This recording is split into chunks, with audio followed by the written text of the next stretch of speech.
What's going on in America today? Why are we over our heads in debt?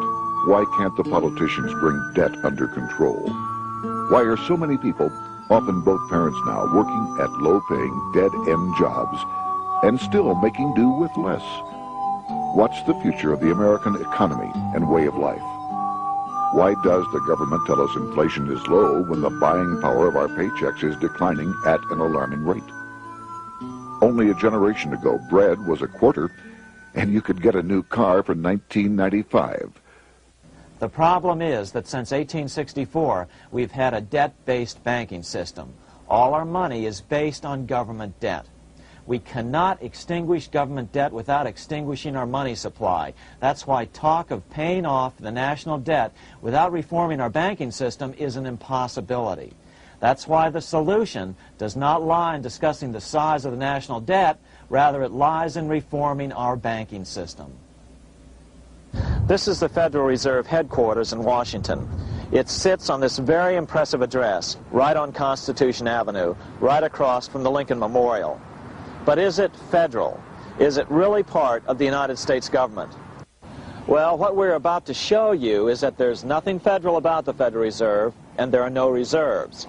The name is a deception created back before the Federal Reserve Act was passed in 1913 to make Americans think that America's central bank operates in the public interest.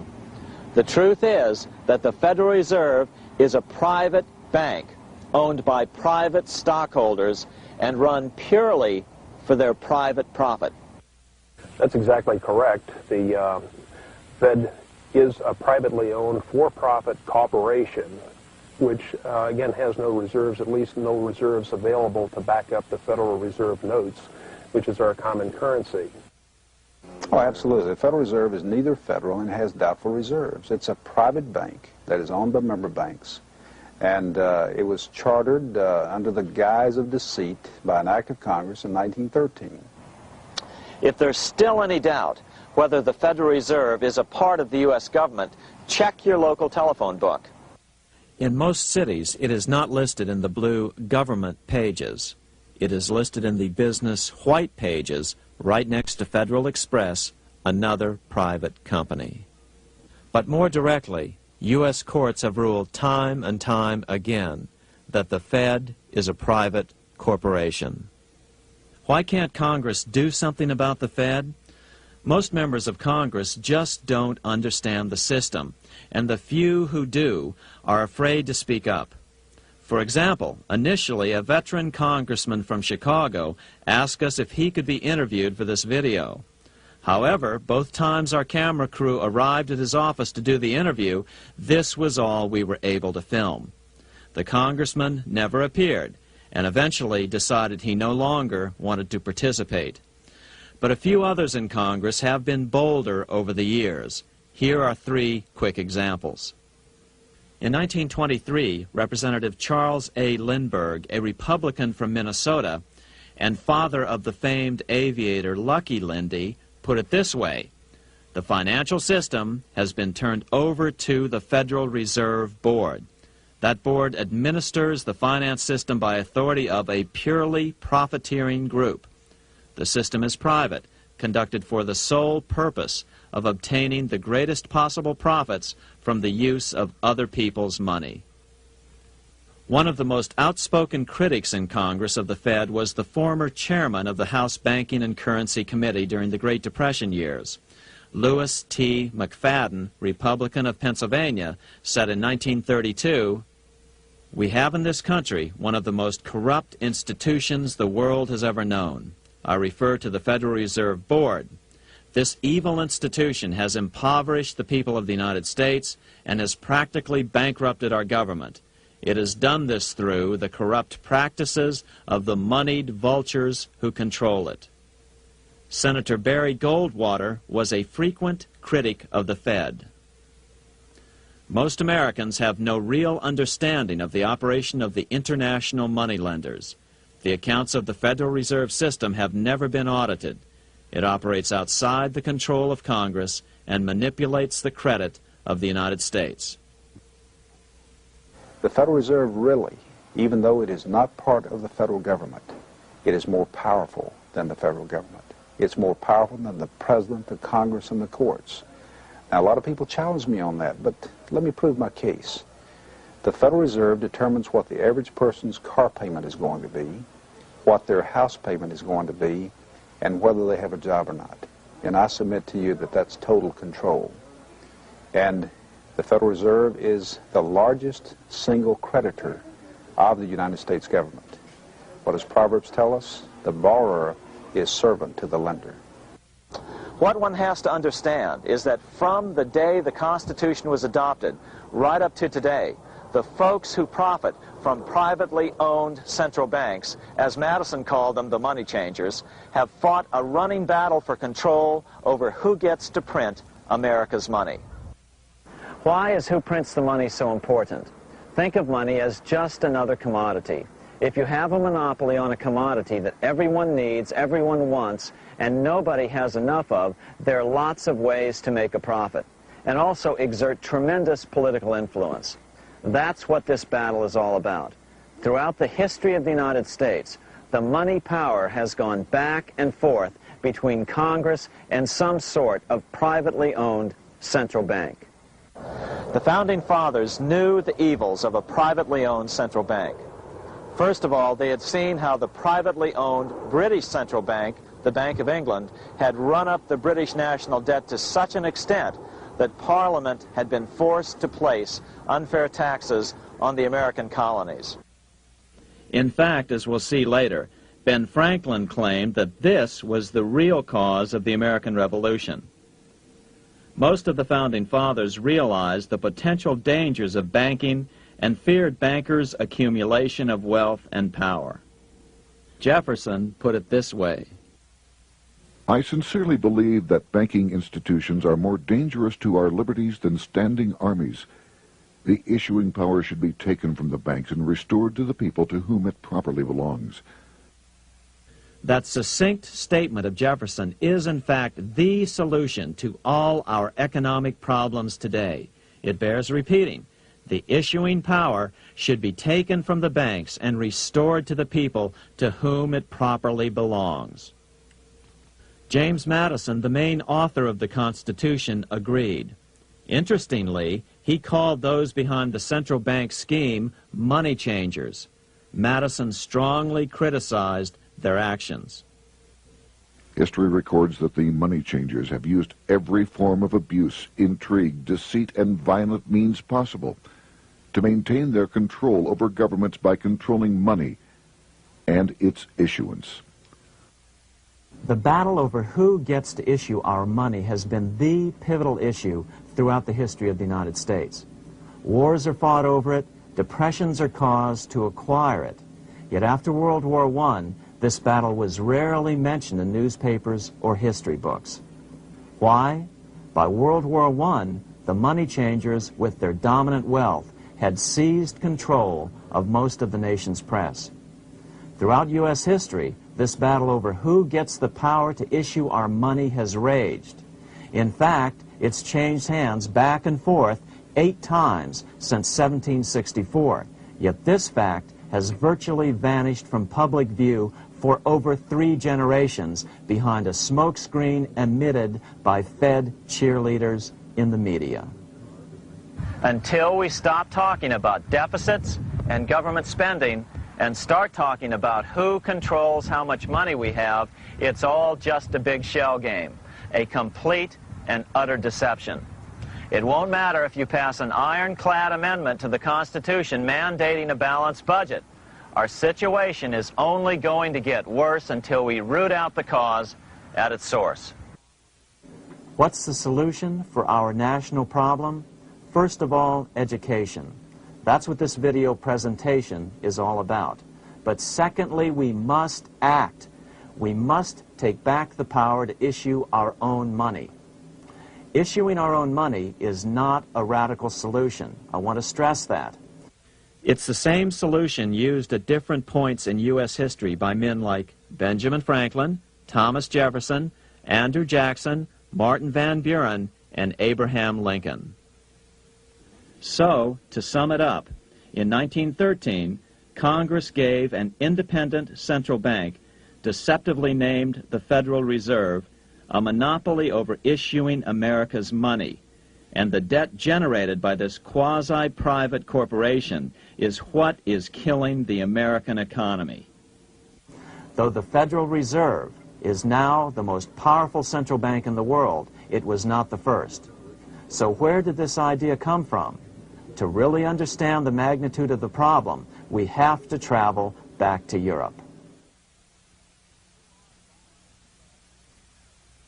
Just who are these money changers James Madison spoke of? In the Bible, 2,000 years ago, Jesus drove the money changers from the temple. It was the only time Jesus used force during his ministry. What were money changers doing in the temple? When Jews came to Jerusalem to pay their temple tax, they could only pay it with a special coin, the half shekel of the sanctuary. This was a half ounce of pure silver about this size. It was the only coin around at that time which was pure silver and of assured weight without the image of a pagan emperor. Therefore, to Jews, the half shekel was the only coin acceptable to God. But these coins were not plentiful. The money changers had cornered the market on them. Then they raised the price, just like any other commodity, to whatever the market would bear. In other words, money changers were making exorbitant profits because they held a virtual monopoly on money. The Jews had to pay whatever they demanded.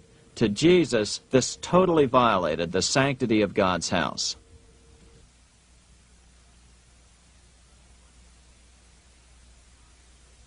But the money-changing scam did not originate in Jesus' day. 200 years before Christ, Rome was having trouble with money changers. 2 early Roman emperors had tried to diminish the power of the money changers by reforming usury laws and limiting land ownership to 500 acres. They were both assassinated. In 48 BC, Julius Caesar took back the power to coin money from the money changers and minted coins for the benefit of all. With this new, plentiful supply of money, he built great public works projects. By making money plentiful, Caesar won the love of the common man. But the money changers hated him. Some believe this was an important factor in Caesar's assassination. One thing is for sure, with the death of Caesar came the demise of plentiful money in Rome. Taxes increased, as did corruption. Just as in the case of America today, usury and debased coin became the rule. Eventually, the Roman money supply was reduced by 90%.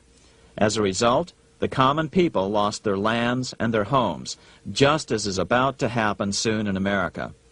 With the demise of plentiful money, the masses lost confidence in the Roman government and refused to support it. Rome plunged into the gloom of the Dark Ages.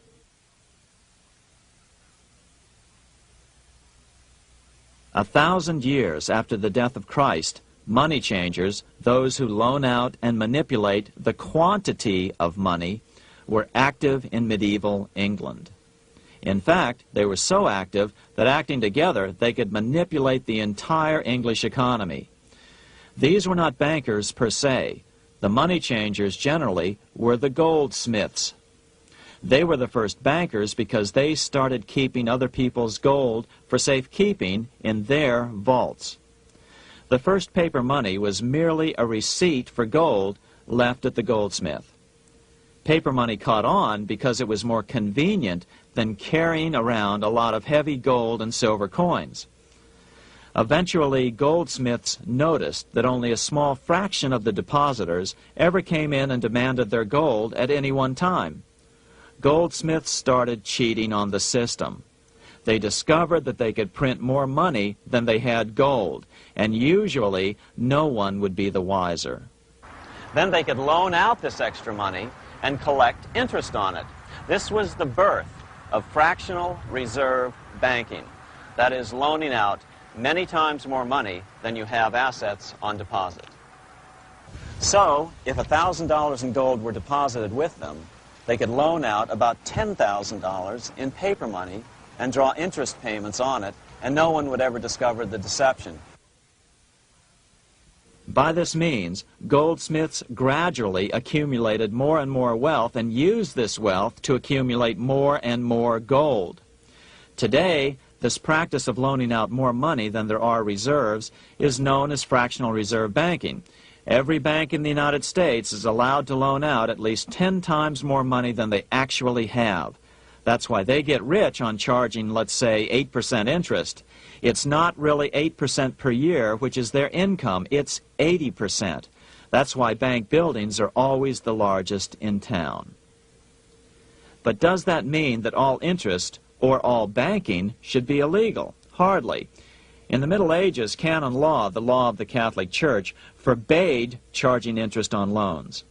This concept followed the teachings of Aristotle and St. Thomas Aquinas. They taught that the purpose of money was to serve the members of society, to facilitate the exchange of goods needed to lead a virtuous life. Interest, in their belief, hindered this purpose by putting an unnecessary burden on the use of money. In other words, interest was contrary to reason and justice. Reflecting church law in the Middle Ages, Europe forbade charging interest on loans and made it a crime called usury. As commerce grew, and therefore opportunities for investment arose in the late Middle Ages, it came to be recognized that to loan money had a cost for the lender, both in risk and in lost opportunity. So some charges were allowed, but not interest per se.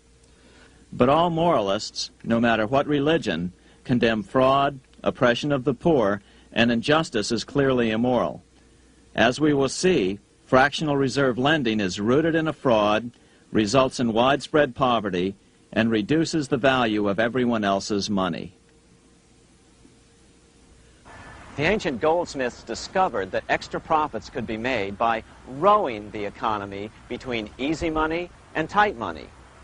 When they made money easier to borrow, then the amount of money in circulation expanded. Money was plentiful. People took out more loans to expand their businesses. But then the money changers would tighten the money supply. They would make loans more difficult to get. What would happen? Just what happens today. A certain percentage of people could not repay their previous loans and could not take out new loans to repay the old ones. Therefore, they went bankrupt and had to sell their assets to the goldsmiths for pennies on the dollar. The same thing is still going on today. Only today, we call this rowing of the economy up and down the business cycle. Like Julius Caesar, King Henry I of England finally resolved to take the money power away from the goldsmiths about 1100 AD. Henry could have used anything as money, seashells, feathers, or even yak dung, as is often done in remote Tibetan provinces. But he invented one of the most unusual money systems in history. It was called the tally stick system. Here I have one of the few surviving examples of this form of British money, which lasted 726 years until 1826, a tally stick. The tally system was adopted to avoid the monetary manipulation of the goldsmiths. Tally sticks were money fabricated out of sticks of polished wood. Notches were cut along one edge of the stick to indicate the denominations. Then the stick was split lengthwise through the notches so that both pieces still had a record of the notches. The king kept one half to protect against counterfeiting. Then he would spend the other half into the economy and they would circulate as money. This particular tally stick is huge. It represented 25,000 pounds.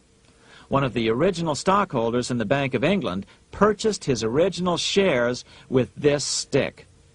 In other words, he bought shares in the world's richest and most powerful corporation with a stick of wood. It's ironic that after its formation in 1694, the Bank of England attacked the tally stick system because it was money outside the power of the money changers, just as King Henry had wanted it to be. Why do people accept sticks of wood for money? That's a great question. Throughout history, people traded anything they thought had value and used as money. You see, the secret is that money is only what people agree on to use as money. What's our paper money today? It's really just paper. But here's the trick.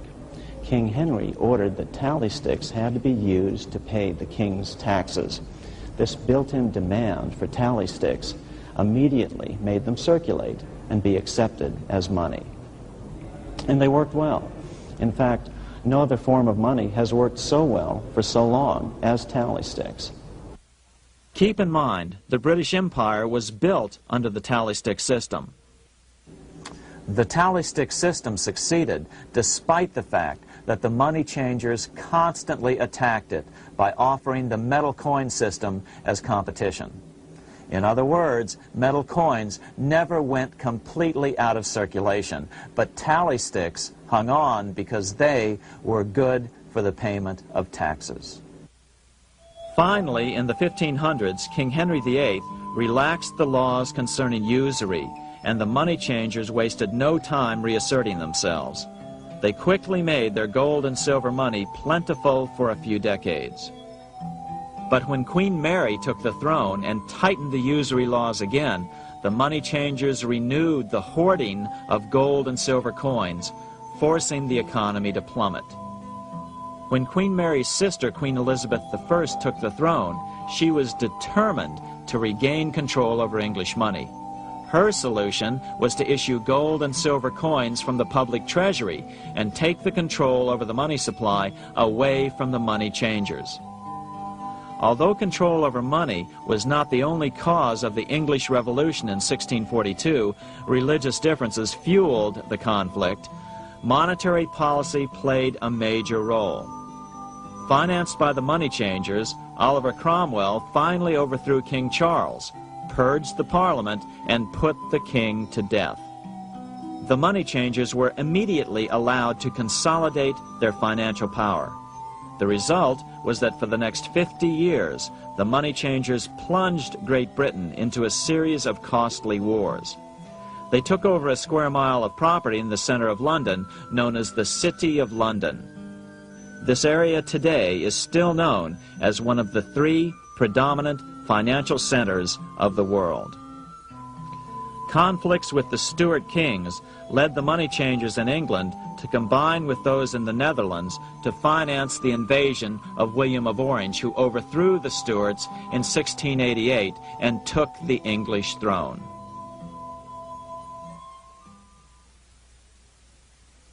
By the end of the 1600s, England was in financial ruin.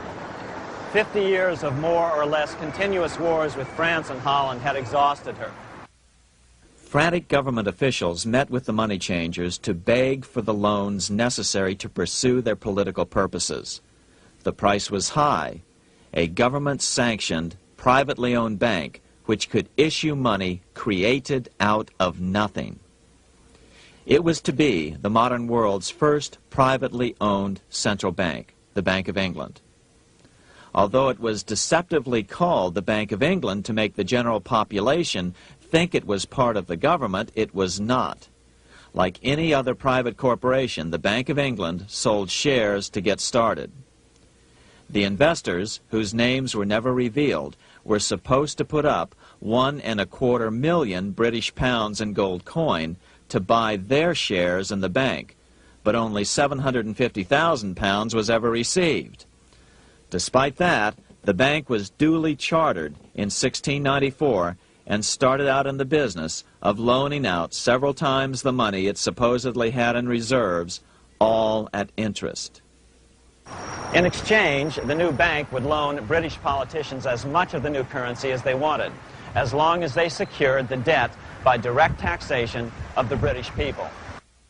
So, legalization of the Bank of England amounted to nothing less than legal counterfeiting of a national currency for private gain. Unfortunately, nearly every nation now has a privately controlled central bank using the Bank of England as the basic model. Such is the power of these central banks that they soon take total control over a nation's economy. It soon amounts to nothing but a plutocracy rule by the rich. It would be like putting control of the army in the hands of the mafia. The danger of tyranny would be extreme. Yes, we need central banks. No, we do not need them in private hands. The central bank scam is really a hidden tax. The nation sells bonds to the central bank to pay for things it does not have the political will to raise taxes to pay for. But the bonds are purchased with money the central bank creates out of nothing.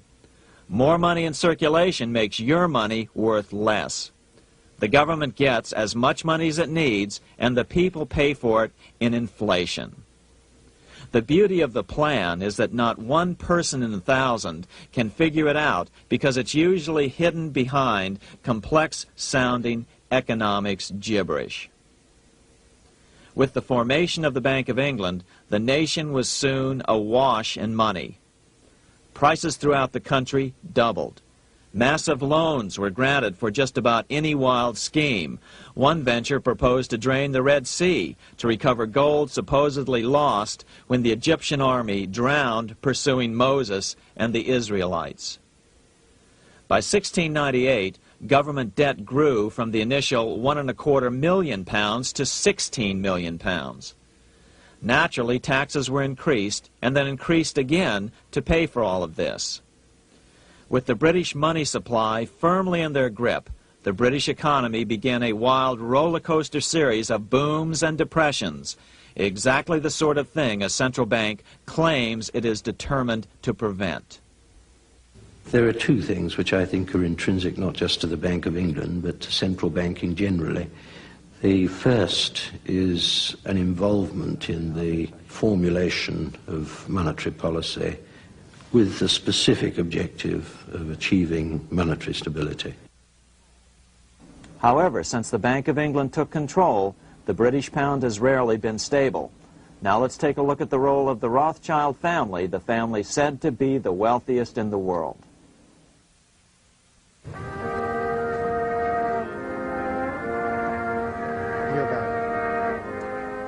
This is Frankfurt, Germany. 50 years after the Bank of England opened its doors, a goldsmith named Amschel Moses Bauer opened a coin shop, a counting house, in 1743. And over the door he placed a sign depicting a Roman eagle on a red shield. The shop became known as the Red Shield Firm, or in German, Rothschild.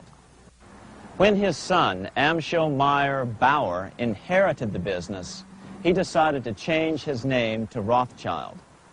Amschel soon learned that loaning money to governments and kings was more profitable than loaning to private individuals. Not only were the loans bigger, but they were secured by the nation's taxes. Mayer Rothschild had 5 sons. He trained them all in the skills of money creation, then sent them out to the major capitals of Europe to open branch offices of the family banking business. His first son, Amschel Meyer, stayed in Frankfurt to mind the hometown bank. His second son, Solomon, was sent to Vienna. His third son, Nathan, was clearly the most clever. He was sent to London at age 21 in 1798, 100 years after the founding of the Bank of England. His fourth son, Karl, went to Naples, and his fifth son, Jacob, went to Paris. In 1785, Mayer Amschel moved his entire family to this larger house, a 5-story dwelling he shared with the Schiff family. This house was known as the Green Shield. The Rothschilds and the Schiffs would play a central role in the rest of European financial history and in that of the United States. The Rothschilds broke into dealings with European royalty here at Wilhelmshof, the palace of the wealthiest man in Germany. In fact, the wealthiest monarch in all Europe, Prince William of Hesse-Kassel. At first, the Rothschilds were only helping William speculate in precious coins. But when Napoleon chased Prince William into exile, he sent £550,000, a gigantic sum at that time, to Nathan Rothschild in London with instructions for him to buy consols, British government bonds, also called government stock. But Rothschild used the money for his own purposes. With Napoleon on the loose, the opportunities of wartime investments were nearly limitless. William returned here sometime prior to the Battle of Waterloo in 1815. He summoned Rothschild and demanded his money back. The Rothschilds returned William's money with the interest the British consuls would have paid him had the investment actually been made. But the Rothschilds kept all the past profits they had made using William's money. Nathan Rothschild later bragged that in the 17 years he'd been in England, he'd increased his original £20,000 stake given to him by his father by 2,500 times. By cooperating within the family, the Rothschilds soon grew unbelievably wealthy. By the mid-1800s, they dominated all European banking and were certainly the wealthiest family in the world. They financed Cecil Rhodes, making it possible for him to establish a monopoly over the diamond and gold fields of South Africa. In America, they financed the Harrimans and railroads, the Vanderbilts and railroads and the press, and Carnegie in the steel industry, among many others. In fact, during World War I, J.P. Morgan was thought to be the richest man in America. But after his death, it was discovered that he was actually only a lieutenant of the Rothschilds. Once Morgan's will was made public, it was discovered that he owned only 19% of J.P. Morgan companies. By 1850, James Rothschild, the heir of the French branch of the family, was said to be worth 600 million French francs, 150 million more than all the other bankers in France put together. He built this mansion called Ferrier, just east of Paris. Wilhelm I, on seeing it, exclaimed, "Kings couldn't afford this. It could only belong to a Rothschild." Another 19th century French commentator put it this way: "There is but one power in Europe, and that is Rothschild." There is no evidence that their predominant standing in European or world finance has changed. Now let's take a look at the results the Bank of England had produced on the British economy and how that later was the root cause of the American Revolution.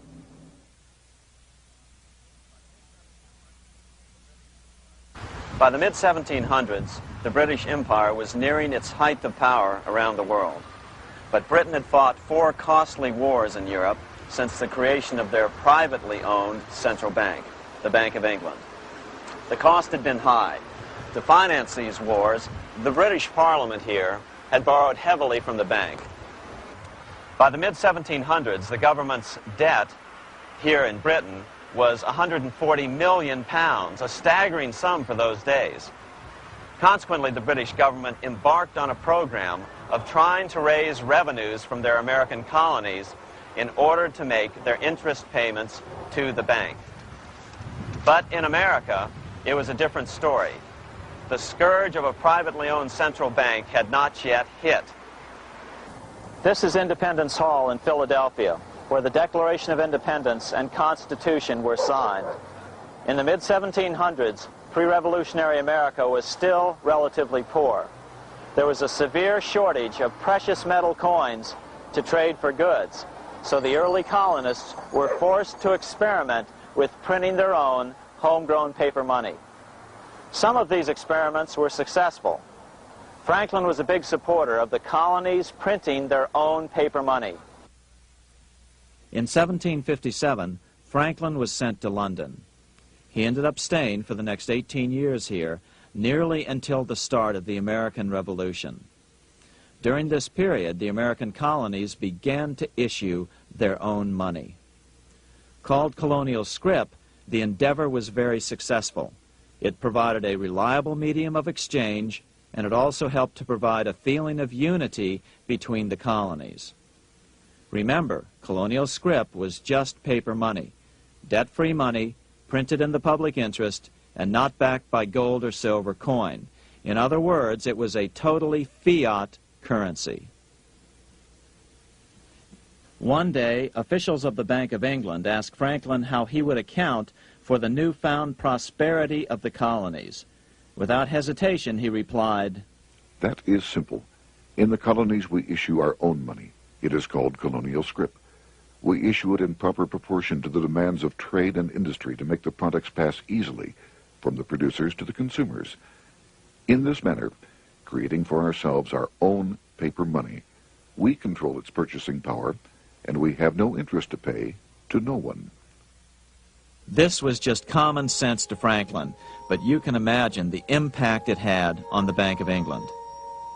America had learned the secret of money, and that genie had to be returned to its bottle as soon as possible.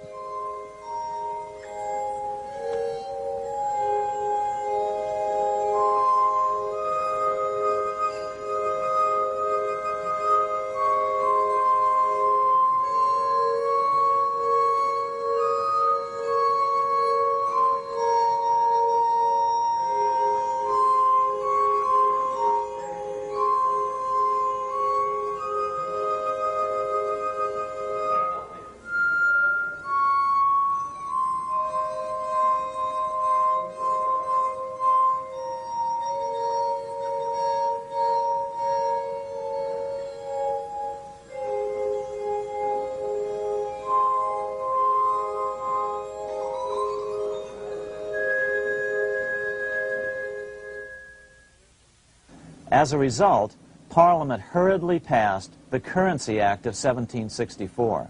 This prohibited colonial officials from issuing their own money and ordered them to pay all future taxes in gold or silver coins. In other words, it forced the colonies on a gold or silver standard. For those who still believe that a gold standard is the answer for America's current monetary problems, look what happened to America after that. Writing in his autobiography, Franklin said, "In 1 year, the conditions were so reversed that the era of prosperity ended and a depression set in to such an extent that the streets of the colonies were filled with unemployed." Franklin claims that this was even the basic cause for the American Revolution. As Franklin put it in his autobiography, "The colonies would gladly have borne a little tax on tea and other matters had it not been that England took away from the colonies their money, which created unemployment and dissatisfaction. The inability of the colonists to get the power to issue their own money permanently out of the hands of George III and the international bankers was the prime reason for the Revolutionary War." By the time the first shots were fired in Lexington, Massachusetts, on April 19, 1775, the colonies had been drained of gold and silver coin by British taxation. As a result, the Continental government had no choice but to print money to finance the war. At the start of the Revolution, the U.S. money supply stood at $12 million. By the end of the war, it was nearly $500 million. As a result, the currency was virtually worthless. Shoes sold for $5,000 a pair. Colonial scrip had worked because just enough was issued to facilitate trade. As George Washington lamented, "A wagon load of money will scarcely purchase a wagon load of provisions." Today, those who support a gold-backed currency point to this period during the Revolution to demonstrate the evils of a fiat currency. But remember, the same currency had worked so well 20 years earlier during times of peace that the Bank of England had Parliament outlaw it. Towards the end of the Revolution, the Continental Congress, meeting here at Independence Hall, grew desperate for money. In 1781, they allowed Robert Morris, their financial superintendent, to open a privately owned central bank. Incidentally, Morris was a wealthy man who had grown wealthier during the Revolution by trading in war materials. Called the Bank of North America, the new bank was closely modeled after the Bank of England. It was allowed to practice fractional reserve banking. That is, it could lend out money it didn't have, then charge interest on it. If you or I were to do that, we would be charged with fraud, a felony. The bank's charter called for private investors to put up $400,000 worth of initial capital. But when Morris was unable to raise the money, he brazenly used his political influence to have gold deposited in the bank, which had been loaned to America by France. He then loaned this money to himself and his friends to reinvest in shares of the bank. And, like the Bank of England, the bank was given a monopoly over the national currency. Soon the dangers became clear. The value of American currency continued to plummet. So, 4 years later, in 1785, the bank's charter was not renewed. The leader of the effort to kill the bank, William Findley of Pennsylvania, explained the problem this way, quote, "This institution, having no principle but that of avarice, will never be varied in its object, to engross all the wealth, power, and influence of the state." The men behind the Bank of North America, Alexander Hamilton, Robert Morris, and the bank's president, Thomas Whiling, did not give up. Only 6 years later, Hamilton, then Secretary of the Treasury, and his mentor, Morris, rammed a new privately owned central bank through the new Congress. Called the first bank of the United States, Thomas Whiling again served as the bank's president. The players were the same, only the name of the bank was changed.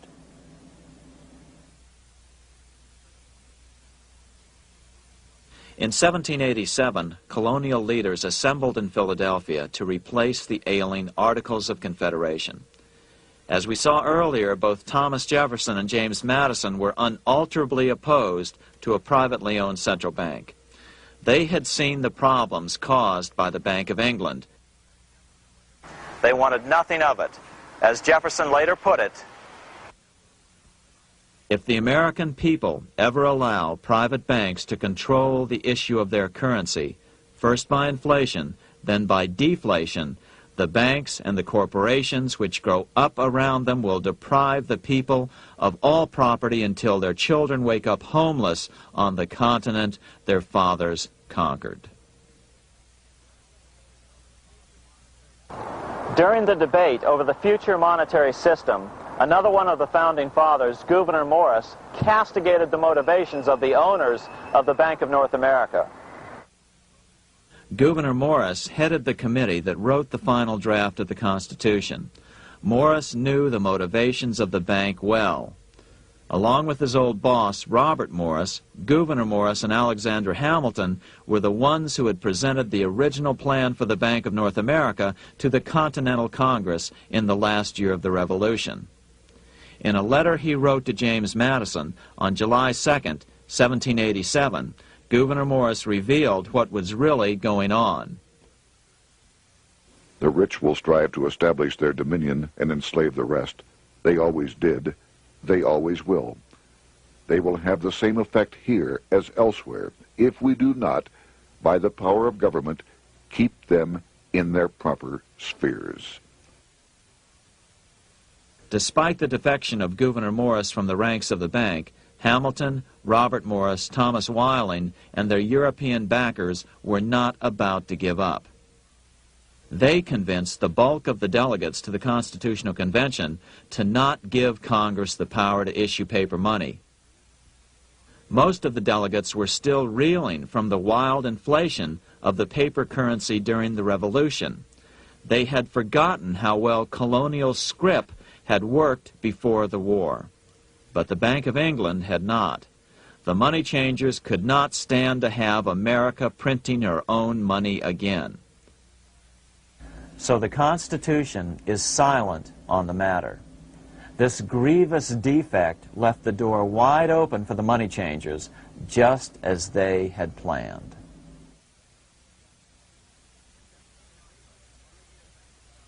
In 1790, less than 3 years after the Constitution had been signed, the money changers struck again. The newly appointed first Secretary of the Treasury, Alexander Hamilton, proposed a bill to the Congress calling for a new, privately owned central bank.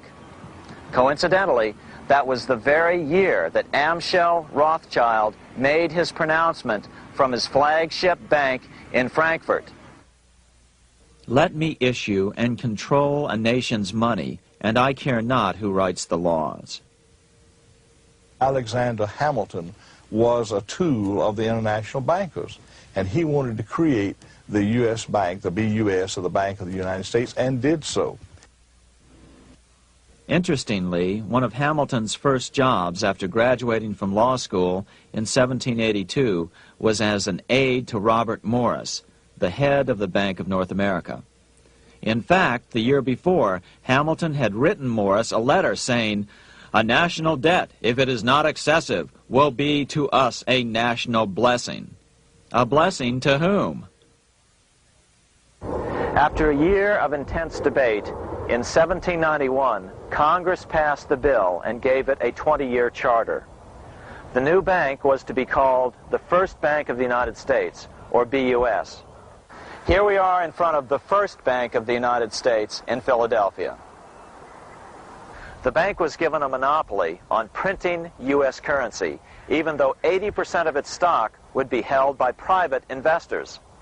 The other 20% would be purchased by the U.S. government. But the reason was not to give the government a piece of the action. It was to provide the capital for the other 80% owners.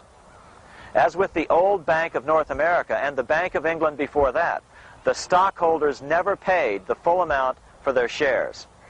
The U.S. government put up their initial $2 million in cash.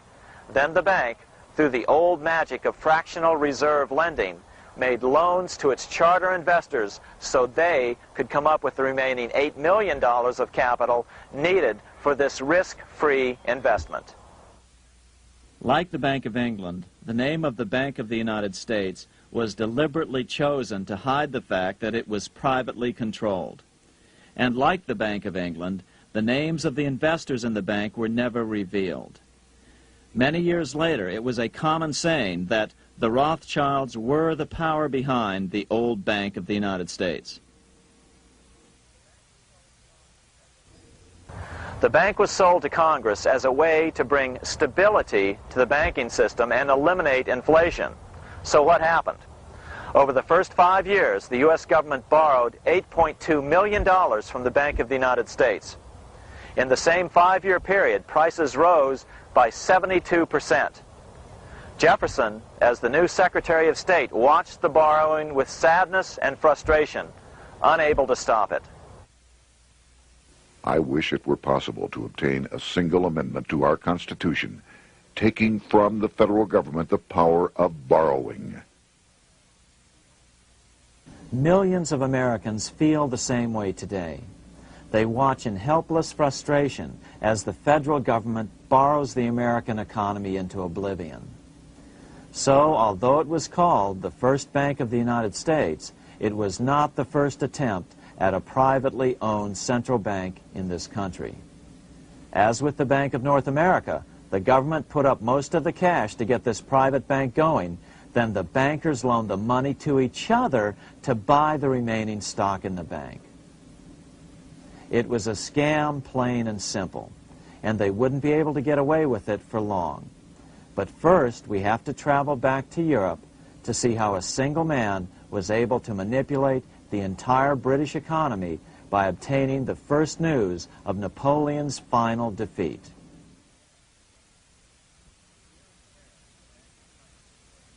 Here in Paris, the Bank of France was organized in 1800, just like the Bank of England. But Napoleon decided France had to break free of debt, and he never trusted the Bank of France. He declared that when a government is dependent upon bankers for money, the bankers, not the leaders of the government, are in control. The hand that gives is above the hand that takes. Money has no motherland. Financiers are without patriotism and without decency.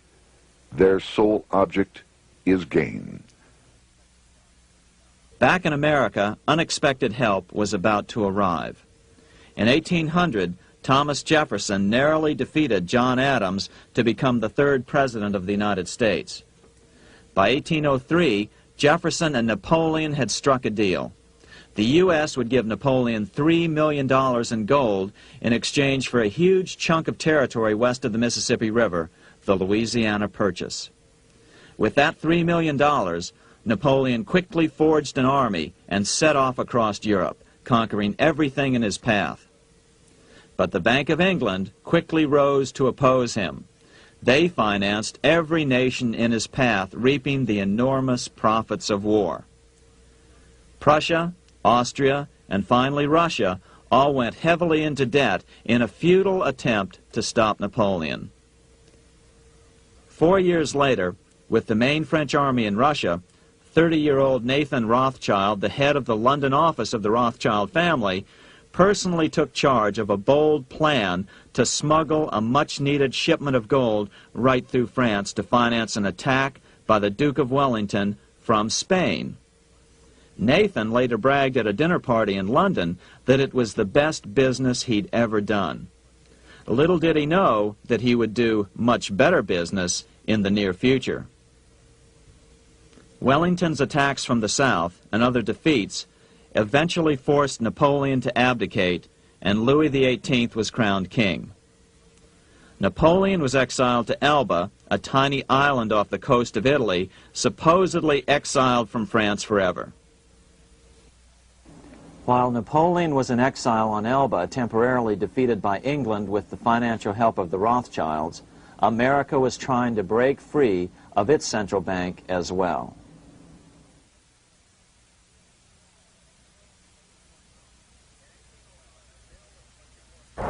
In 1811, a bill was put before Congress to renew the charter of the Bank of the United States.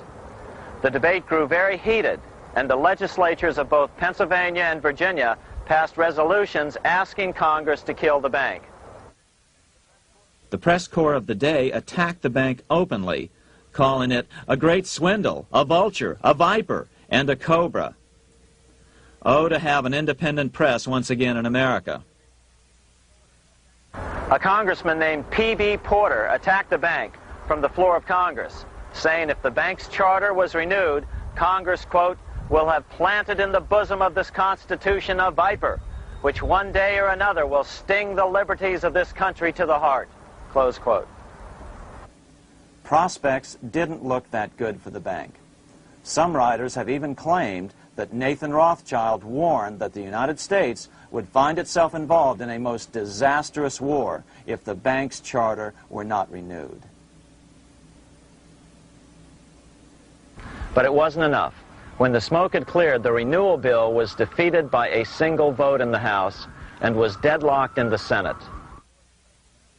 By now, America's fourth president, James Madison, was in the White House. Remember, Madison was a staunch opponent of the bank. His vice president, George Clinton, broke a tie in the Senate and sent the bank into oblivion. Within 5 months, England attacked the U.S., and the War of 1812 was on. But the British were still busy fighting Napoleon, and so the War of 1812 ended in a draw in 1814. Though the money changers were temporarily down, they were far from out. It would take them only another 2 years to bring back their bank bigger and stronger than ever.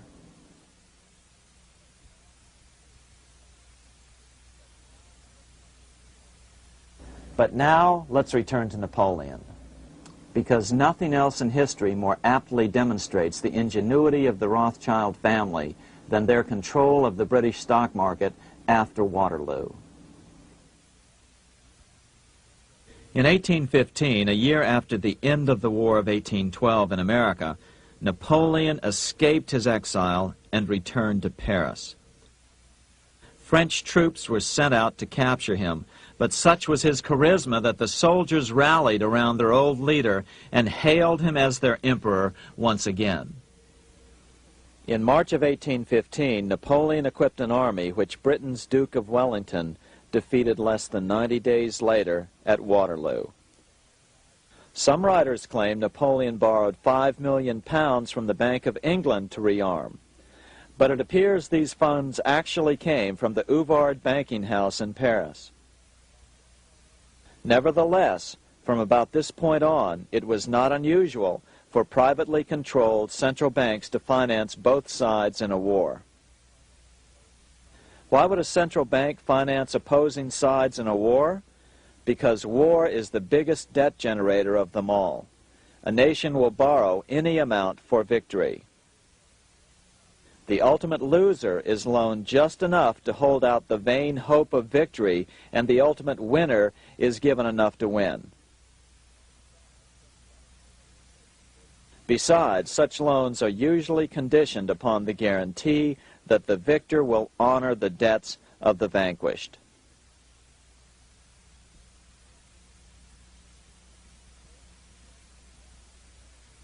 This is the Waterloo battlefield about 200 miles northeast of Paris in what today is Belgium. Here Napoleon suffered his final defeat, but not before thousands of French and Englishmen gave their lives on a steamy summer day in July of 1815. Right over there, on June 18, 1815, 74,000 French troops met 67,000 troops from Britain and other European nations. The outcome was certainly in doubt. In fact, had Napoleon attacked a few hours earlier, he would probably have won the battle. But no matter who won or lost, back in London, Nathan Rothschild planned to use the opportunity to try to seize control over the British stock and bond market and possibly even the Bank of England. Rothschild stationed a trusted agent, a man named Rothworth, on the north side of the battlefield, closer to the English Channel. Once the battle had been decided, Rothworth took off for the Channel. He delivered the news to Nathan Rothschild a full 24 hours before Wellington's own courier. Rothschild hurried to the stock market and took up his usual position in front of an ancient pillar. All eyes were on him.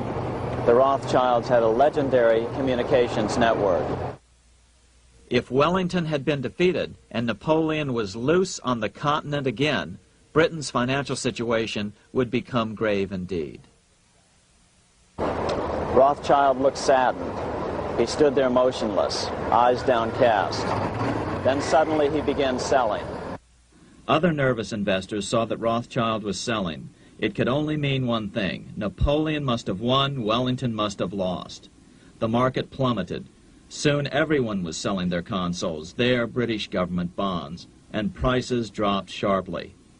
But then Rothschild started secretly buying up the consols through his agents for only a fraction of their worth hours before. Myths, legends, you say? 100 years later, the New York Times ran a story which said that Nathan's grandson had attempted to secure a court order to suppress a book with this stock market story in it. The Rothschild family claimed the story was untrue and libelous, but the court denied the Rothschilds' request and ordered the family to pay all court costs. What's even more interesting about this story is that some authors claim that the day after the Battle of Waterloo, in a matter of hours, Nathan Rothschild came to dominate not only the bond market, but the Bank of England as well. Whether or not the Rothschild family seized control of the Bank of England, the first privately owned central bank in a major European nation and the wealthiest, one thing is certain. By the mid-1800s, the Rothschilds were the richest family in the world, bar none. They dominated the new government bond markets and branched into other banks and industrial concerns. In fact, the rest of the 19th century was known as the Age of the Rothschilds. Despite this overwhelming wealth, the family has generally cultivated an aura of invisibility. Although the family controls scores of industrial, commercial, mining, and tourist corporations, only a handful bear the Rothschild name. By the end of the 19th century, one expert estimated that the Rothschild family controlled half the wealth of the world. Whatever the extent of their vast wealth, it is reasonable to assume that their percentage of the world's wealth has increased since then. But since the turn of the century, the Rothschilds have cultivated the notion that their power has somehow waned even as their wealth increases.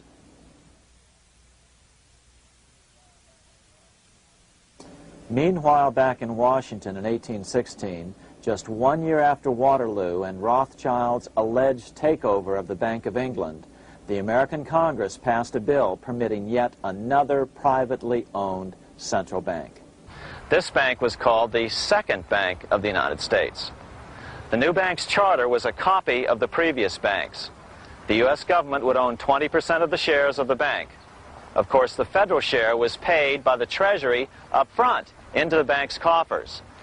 Then, through the magic of fractional reserve lending, it was transformed into loans to private investors who then bought the remaining 80% of the shares. Just as before, the primary stockholders remained a secret. But it is known that the largest block of shares, about 1/3 of the total, were sold to foreigners. As one observer put it, it is certainly no exaggeration to say that the Second Bank of the United States was rooted as deeply in Britain as it was in America. So, by 1816, some authors claim the Rothschilds had taken control over the Bank of England and backed a new, privately owned central bank in America as well.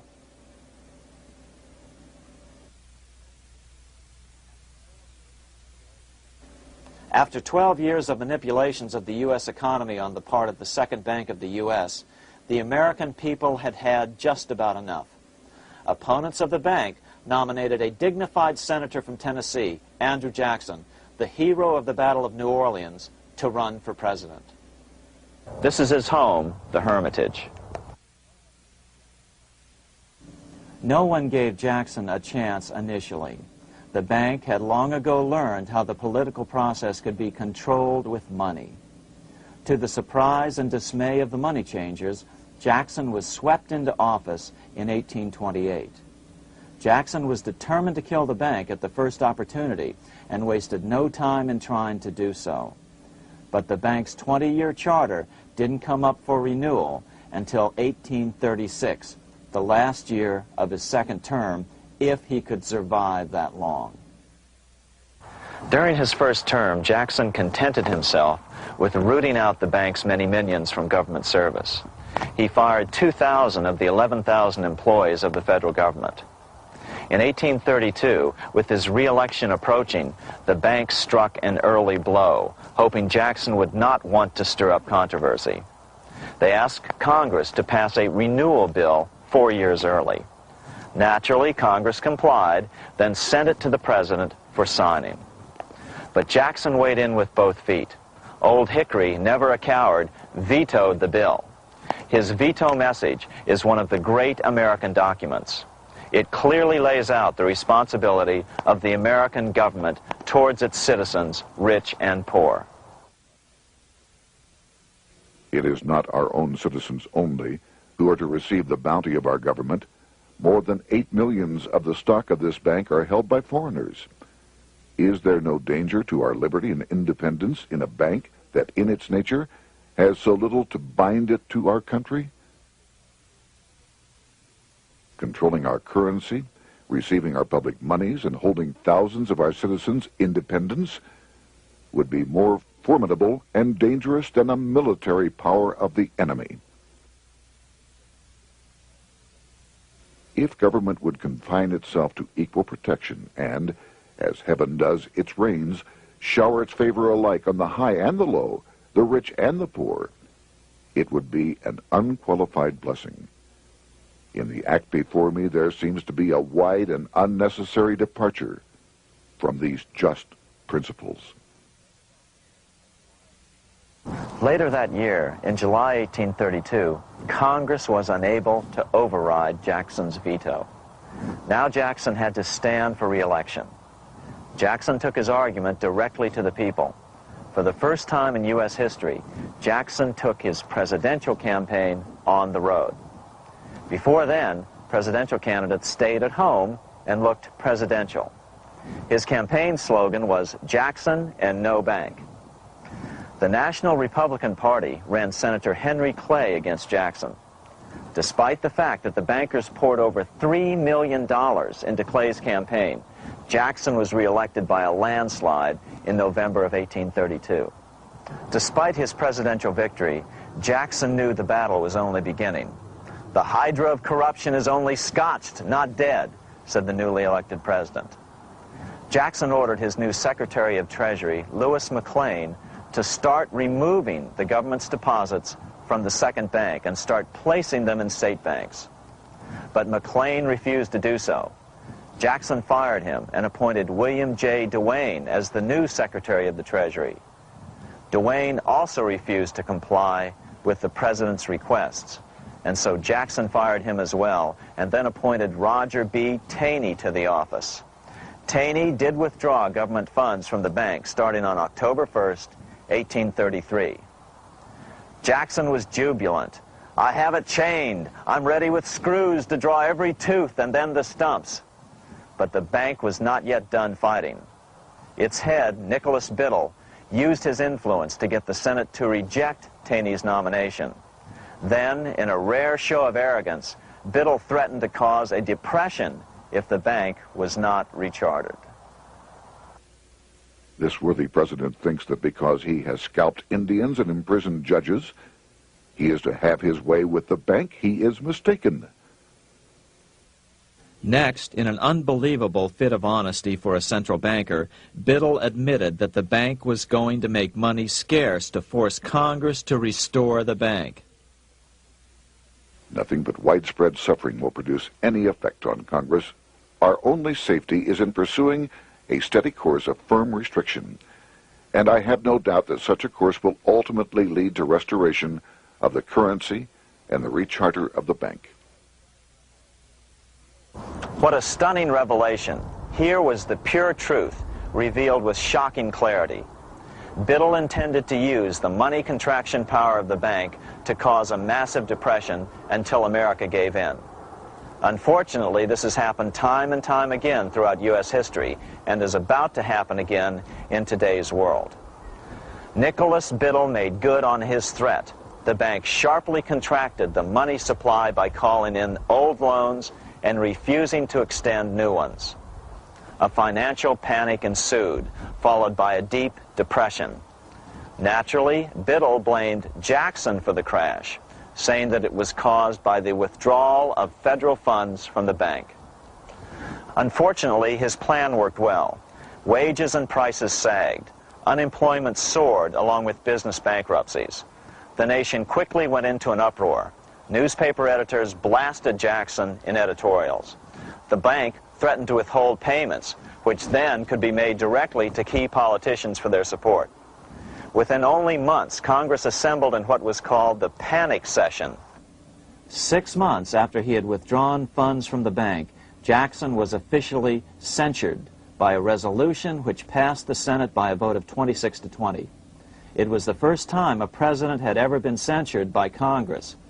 Jackson lashed out at the bank. "You are a den of vipers. I intend to rout you out, and by eternal God, I will rout you out." America's fate teetered on a knife edge. If Congress could muster enough votes to override Jackson's veto, the bank would be granted another 20-year monopoly or more over America's money, time enough to consolidate its already great power. Then a miracle occurred. The governor of Pennsylvania came out supporting President Jackson and strongly criticized the bank. On top of that, Biddle had been caught boasting in public about the bank's plan to crash the economy. Suddenly, the tide shifted. In April of 1834, the House of Representatives voted 134 to 82 against rechartering the bank. This was followed up by an even more lopsided vote to establish a special committee to investigate whether the bank had caused the crash. When the investigating committee arrived at the bank's door in Philadelphia, armed with a subpoena to examine the books, Biddle refused to give them up. Nor would he allow inspection of correspondence with congressmen relating to their personal loans and advances he'd made to them. He also refused to testify before the committee back in Washington. On January 8th, 1835, Jackson paid off the final installment on the national debt, which had been necessitated by allowing the banks to issue currency for government bonds rather than simply issuing treasury notes without such debt. He was the only president to ever pay off the debt. A few weeks later, on January 30th, 1835, an assassin by the name of Richard Lawrence tried to shoot President Jackson, but by the grace of God, both pistols misfired. Lawrence was later found not guilty by reason of insanity. After his release, he bragged to friends that powerful people in Europe had put him up to the task and promised to protect him if he were caught. The following year, when its charter ran out, the Second Bank of the United States ceased functioning as the nation's central bank. Biddle was later arrested and charged with fraud. He was tried and acquitted, but died shortly thereafter while still tied up in civil suits. After his second term as president, Jackson retired here to the Hermitage outside of Nashville to live out his life. He is still remembered here for his determination to kill the bank. In fact, he killed it so well that it took the money changers 77 years to undo the damage. When asked what his most important accomplishment had been, Jackson replied, "I killed the bank." Unfortunately, even Jackson failed to grasp the entire picture and its root cause. Although Jackson had killed the central bank, the most insidious weapon of the money changers, fractional reserve banking, remained in use by the numerous state-chartered banks. This fueled economic instability in the years before the Civil War. Still, the central bankers were out, and as a result, America thrived as it expanded westward.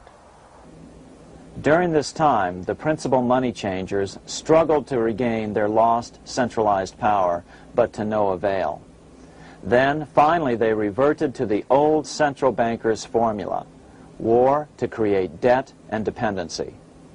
If they couldn't get their central bank any other way, America could be brought to its knees by plunging it into a civil war, just as they had done in 1812 after the first Bank of the United States was not rechartered. 1 month after the inauguration of Abraham Lincoln, the first shots of the American Civil War were fired here at Fort Sumter, South Carolina, on April 12, 1861. Certainly slavery was a cause for the Civil War, but not the primary cause. Lincoln knew that the economy of the South depended upon slavery, and so before the Civil War, he had no intention of eliminating it. Lincoln had put it this way in his inaugural address only 1 month earlier. I have no purpose, directly or indirectly, to interfere with the institution of slavery in the states where it now exists. I believe I have no lawful right to do so, and I have no inclination to do so. Even after the first shots were fired here at Fort Sumter, Lincoln continued to insist that the Civil War was not about the issue of slavery. My paramount objective is to save the Union, and it is not either to save or destroy slavery. If I could save the Union without freeing any slave, I would do it. So what was the Civil War all about? There were many factors at play. Northern industrialists had used protective tariffs to prevent the southern states from buying cheaper European goods. Europe retaliated by stopping cotton imports from the South. The southern states were in a double financial bind. They were forced to pay more for most of the necessities of life, while their income from cotton exports plummeted. The South was angry. But there were other factors at work. The money changers were still stung by America's withdrawal from their control 25 years earlier. Since then, America's wildcat economy had made the nation rich, a bad example for the rest of the world. The central bankers now saw an opportunity to split the rich new nation, to divide and conquer by war. Was this just some sort of wild conspiracy theory at the time? Well, let's take a look at what a well-placed observer of the scene had to say at the time. His name was Otto von Bismarck, Chancellor of Germany, the man who united the German states a few years later.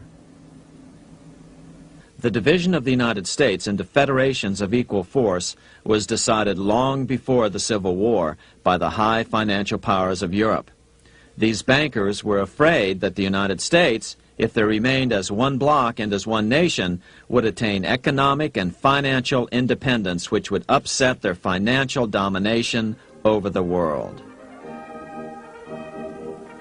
Within months after the first shots here at Fort Sumter, the central bankers loaned Napoleon III of France, the nephew of the Waterloo Napoleon, 210 million francs to seize Mexico and station troops along the southern border of the U.S., taking advantage of their war to violate the Monroe Doctrine and return Mexico to colonial rule.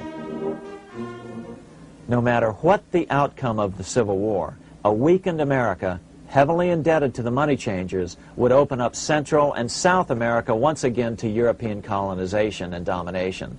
The very thing America's Monroe Doctrine had forbade in 1823. At the same time, Great Britain moved 11,000 troops into Canada and positioned them menacingly along America's northern border. The British fleet went to war alert should their quick intervention be called for. Lincoln knew he was in a double bind. That's why he agonized over the fate of the Union. There was a lot more to it than just differences between the North and the South. That's why his emphasis was always on union and not merely the defeat of the South. But Lincoln needed money to win. In 1861, Lincoln and his Secretary of Treasury, Salmon P. Chase, went to New York to apply for the necessary loans. The money changers, anxious to see the Union fail, offered loans at 24 to 36% interest. Lincoln said thanks, but no thanks, and returned to Washington. Lincoln sent for an old friend, Colonel Dick Taylor of Chicago, and put him on the problem of financing the war. During one meeting, Lincoln asked Taylor what he'd discovered.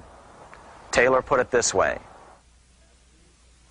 Why, Lincoln, that is easy. Just get Congress to pass a bill authorizing the printing of full legal tender treasury notes, and pay your soldiers with them, and go ahead and win your war with them also.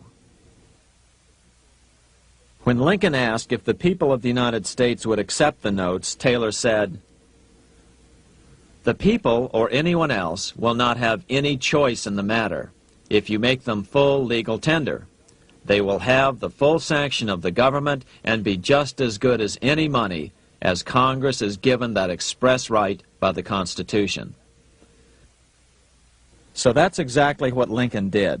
In 1862-63, he printed up $450 million worth of the new bills. In order to distinguish them from other banknotes in circulation, he printed them in green ink on the back side. That's why the notes were called greenbacks. With this new money, Lincoln paid the troops and bought their supplies.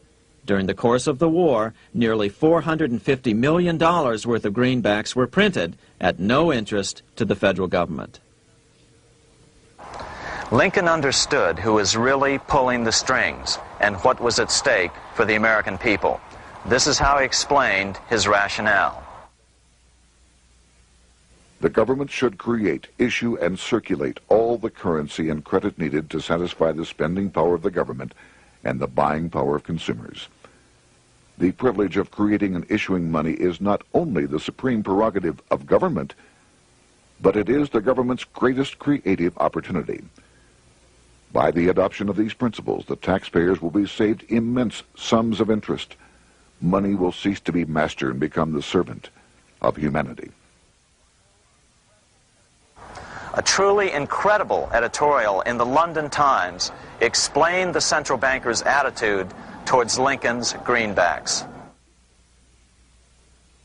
If this mischievous financial policy, which has its origins in North America, shall become indurated down to a fixture, then That government will furnish its own money without cost. It will pay off debts and be without debt. It will have all the money necessary to carry on its commerce.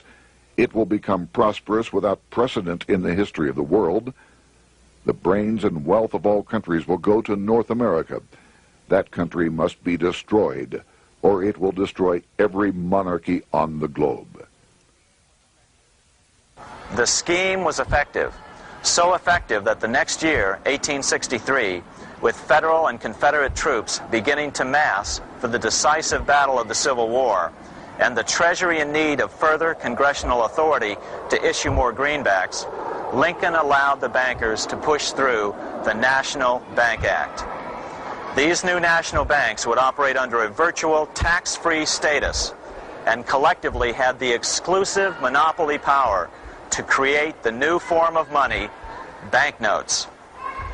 Though greenbacks continued to circulate, their numbers were not increased. But most importantly, from this point on, the entire U.S. money supply would be created out of debt by bankers buying U.S. government bonds and issuing them for reserves for banknotes. As historian John Kenneth Galbraith explained it, in numerous years following the war, the federal government ran a heavy surplus. It could not, however, pay off its debt, retire its securities, because to do so meant there would be no bonds to back the national banknotes. To pay off the debt was to destroy the money supply. Later in 1863, Lincoln got some unexpected help from Tsar Alexander II of Russia. The Tsar, like Bismarck in Germany, knew what the international money changers were up to and had steadfastly refused to let them set up a central bank in Russia. If America survived and was able to remain out of their clutches, the Tsar's position would remain secure. If the bankers were successful at dividing America and giving the pieces back to Great Britain and France, both nations under control of their central banks, eventually they would threaten Russia again. So the Tsar gave orders that if either England or France actively intervened and gave aid to the South, Russia would consider such action as a declaration of war. He did the same with part of his Pacific Fleet and sent them to port in San Francisco. Lincoln was reelected the next year, 1864. Had he lived, he would surely have killed the national bank's money monopoly extracted from him during the war. On November 21, 1864, he wrote a friend the following: The money power preys upon the nation in times of peace and conspires against it in times of adversity. It is more despotic than monarchy, more insolent than autocracy, more selfish than bureaucracy. Shortly before Lincoln was murdered, his former Secretary of Treasury, Salmon P. Chase, bemoaned his role in helping secure the passage of the National Banking Act only 1 year earlier. My agency in promoting the passage of the National Banking Act was the greatest financial mistake in my life. It has built up a monopoly which affects every interest in the country. On April 14, 1865, 41 days after his second inauguration and just 5 days after Lee surrendered to Grant at Appomattox, Lincoln was shot by John Wilkes Booth at Ford's Theater. Bismarck, Chancellor of Germany, lamented the death of Abraham Lincoln. The death of Lincoln was a disaster for Christendom. There was no man in the United States great enough to wear his boots. I fear that foreign bankers, with their craftiness and tortuous tricks, will entirely corrupt the exuberant riches of America and use it systematically to corrupt modern civilization. They will not hesitate to plunge the whole of Christendom into wars and chaos in order that the earth should become their inheritance. Bismarck well understood the money changers' plan. Allegations that international bankers were responsible for Lincoln's assassination surfaced in Canada 70 years later in 1934. Gerald G. McGeer, a popular and well-respected Canadian attorney, revealed this stunning charge in a 5-hour speech before the Canadian House of Commons, blasting Canada's debt-based money system. Remember, it was 1934, the height of the Great Depression, which was ravaging Canada as well. McGeer had obtained evidence deleted from the public record, provided to him by Secret Service agents at the trial of John Wilkes Booth, after Booth's death. McGeer said it showed that Booth was a mercenary working for the international bankers. According to an article in the Vancouver Sun of May 2nd, 1934, Abraham Lincoln, the martyred emancipator of the slaves, was assassinated through the machinations of a group representative of the international bankers who feared the United States president's national credit ambitions. There was only one group in the world at that time who had any reason to desire the death of Lincoln. They were the men opposed to his national currency program and who had fought him throughout the whole Civil War on his policy of greenback currency.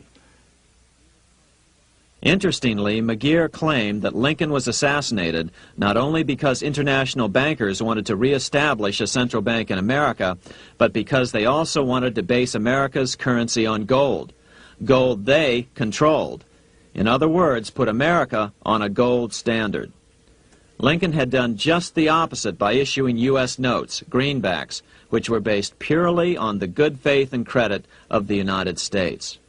The article quoted McGeer as saying, "They were the men interested in the establishment of the gold standard and the right of the bankers to manage the currency and credit of every nation in the world. With Lincoln out of the way, they were able to proceed with that plan and did proceed with it in the United States. Within 8 years after Lincoln's assassination, silver was demonetized and the gold standard money system set up in the United States." Not since Lincoln has the U.S. issued debt-free United States notes.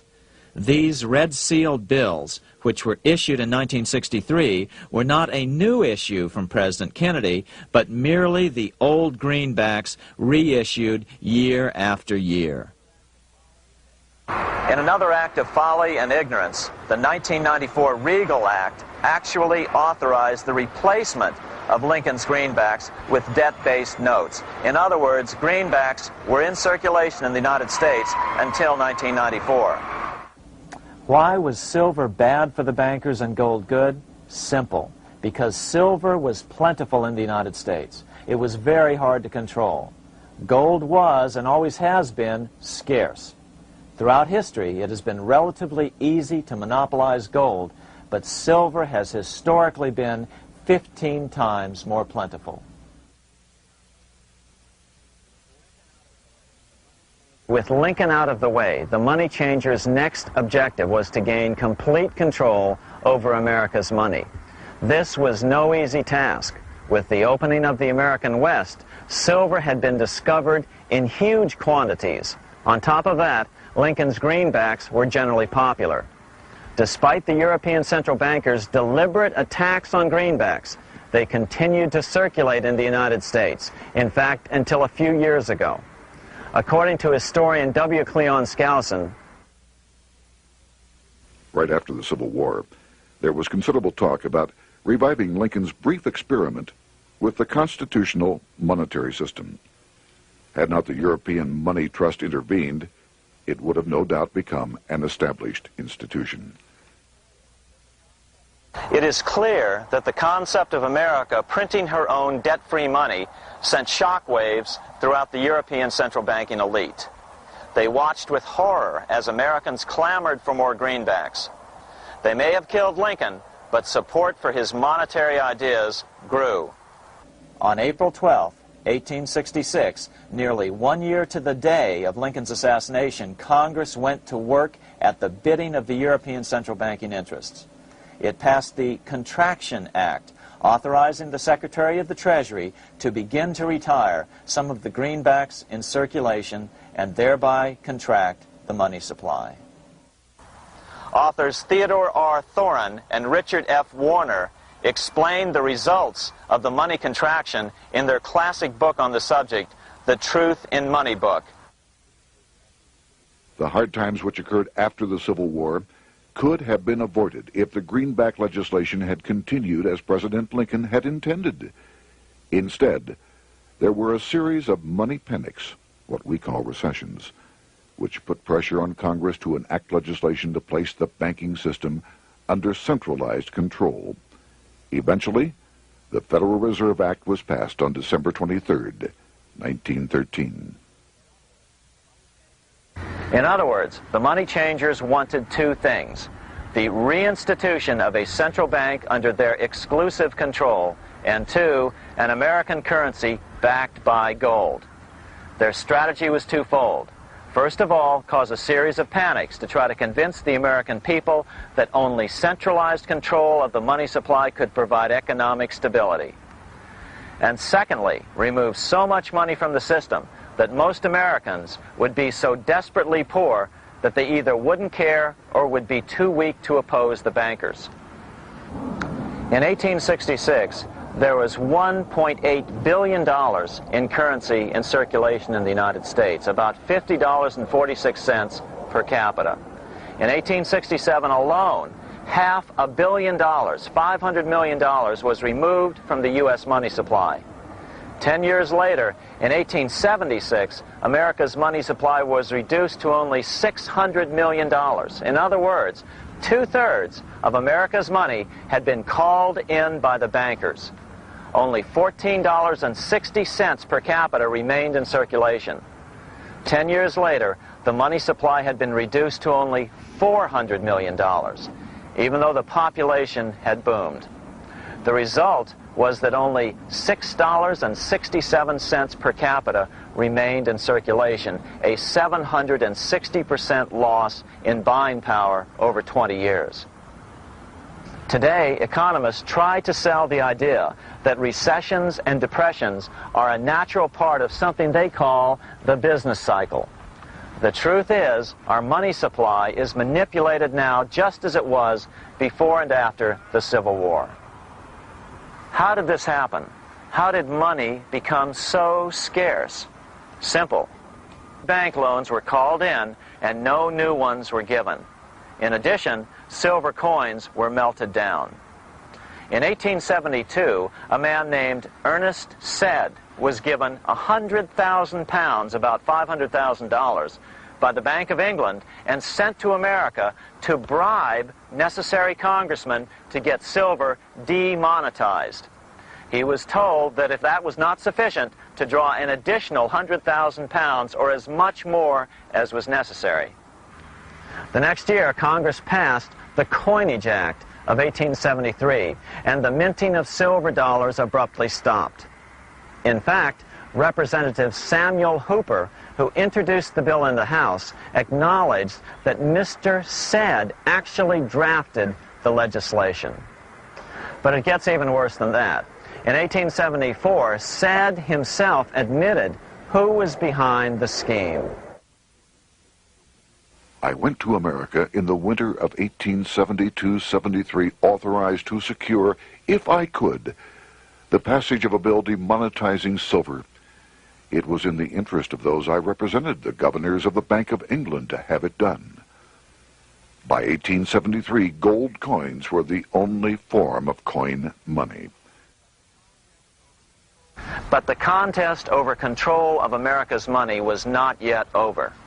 Only 3 years later, in 1876, with 1/3 of America's workforce unemployed, the population was growing restless. People were clamoring for a return to the greenback money system of President Lincoln or a return to silver money, anything that would make money more plentiful. That year, Congress created the United States Silver Commission to study the problem. Their report clearly blamed the monetary contraction on the national bankers. The report is interesting because it compares the deliberate money contraction by the national bankers after the Civil War to the fall of the Roman Empire. The disaster of the Dark Ages was caused by decreasing money and falling prices. Without money, civilization could not have had a beginning, and with a diminishing supply, it must languish, and unless relieved, finally perish. At the Christian era, the metallic money of the Roman Empire amounted to $1,800,000,000. By the end of the 15th century, it had shrunk to less than $200 million. History records no other such disastrous transition as that from the Roman Empire to the Dark Ages.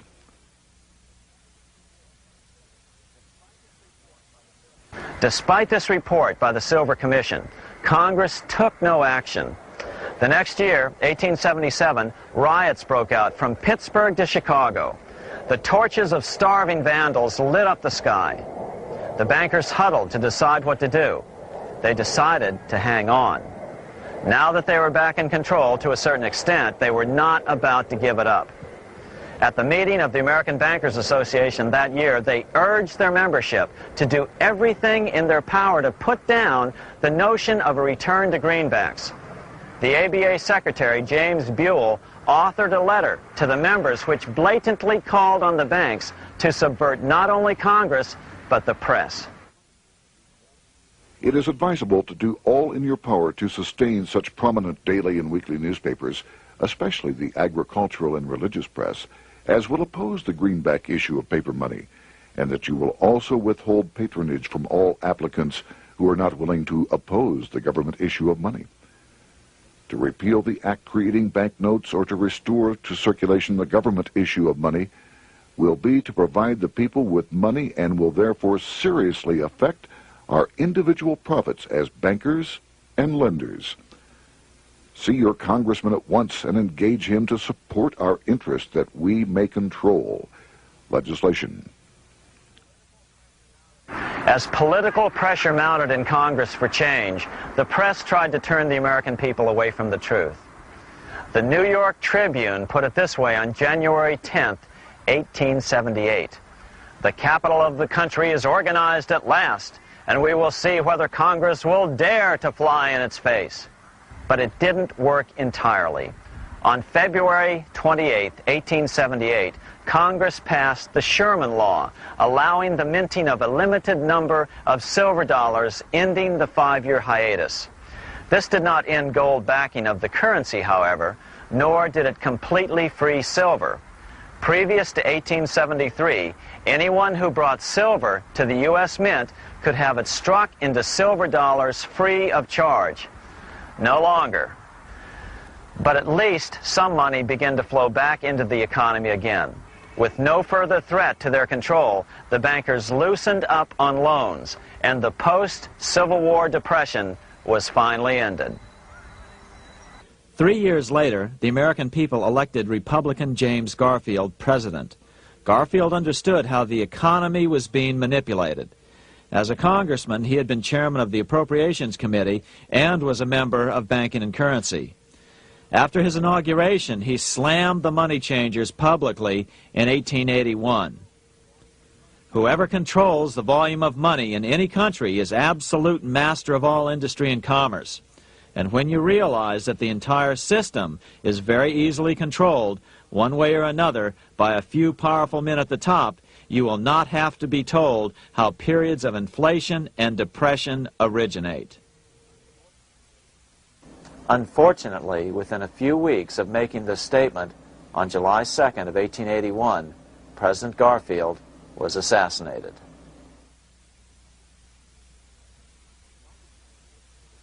The money changers were gathering strength fast. They began a periodic fleecing of the flock, as they called it, by creating economic booms followed by further depressions so they could buy up thousands of homes and farms for pennies on the dollar. In 1891, the money changers prepared to take the American economy down again, and their methods and motives were laid out with shocking clarity in a memo sent out by the American Bankers Association, the ABA, an organization in which most bankers were members. Notice that this memo called for bankers to create a depression on a certain date 3 years in the future. According to the congressional record, here's how it read in part. On September 1st, 1894, we will not renew our loans under any consideration. On September 1st, we will demand our money. We will foreclose and become mortgagees in possession. We can take 2/3 of the farms west of the Mississippi and thousands of them east of the Mississippi as well at our price. Then the farmers will become tenants, as in England. These depressions could be controlled because America was on the gold money standard.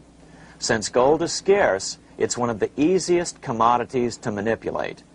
People wanted silver money legalized again so they could escape the stranglehold the money changers had on gold money. People wanted silver money reinstated, reversing Mr. Said's Act of 1873, by then called the Crime of 73. By 1896, the issue of more silver money had become the central issue in the presidential campaign. William Jennings Bryan, a senator from Nebraska, ran for president as a Democrat on the free silver issue. At the Democratic National Convention in Chicago, he made an emotional speech which won him the nomination entitled Crown of Thorns and Cross of Gold. Though Bryan was only 36 years old at the time, this speech is widely regarded as the most famous oration ever made before a political convention. In the dramatic conclusion, Bryan said, "We will answer their demand for a gold standard by saying to them, you shall not press down upon the brow of labor this crown of thorns. You shall not crucify mankind upon a cross of gold." The bankers lavishly supported the Republican candidate, William McKinley, who favored the gold standard. The resulting contest was amongst the most fiercely contested presidential races in American history. Bryan made over 600 speeches in 27 states. The McKinley campaign got manufacturers and industrialists to inform their employees that if Bryan were elected, all factories and plants would close and there would be no work. The ruse succeeded. McKinley beat Bryan by a small margin. Bryan ran for president again in 1900 and in 1908, but fell short each time. During the 1912 Democratic Convention, Bryan was a powerful figure who helped Woodrow Wilson win the nomination. When Wilson became president, he appointed Bryan as Secretary of State, but Bryan soon became disenchanted with the Wilson administration. Bryan served only 2 years in the Wilson administration before resigning in 1915 over the highly suspicious sinking of the Lusitania, the event which was used to drive America into World War I. Although William Jennings Bryan never gained the presidency, his efforts delayed the money changers for 17 years from attaining their next goal, a new, privately owned central bank for America.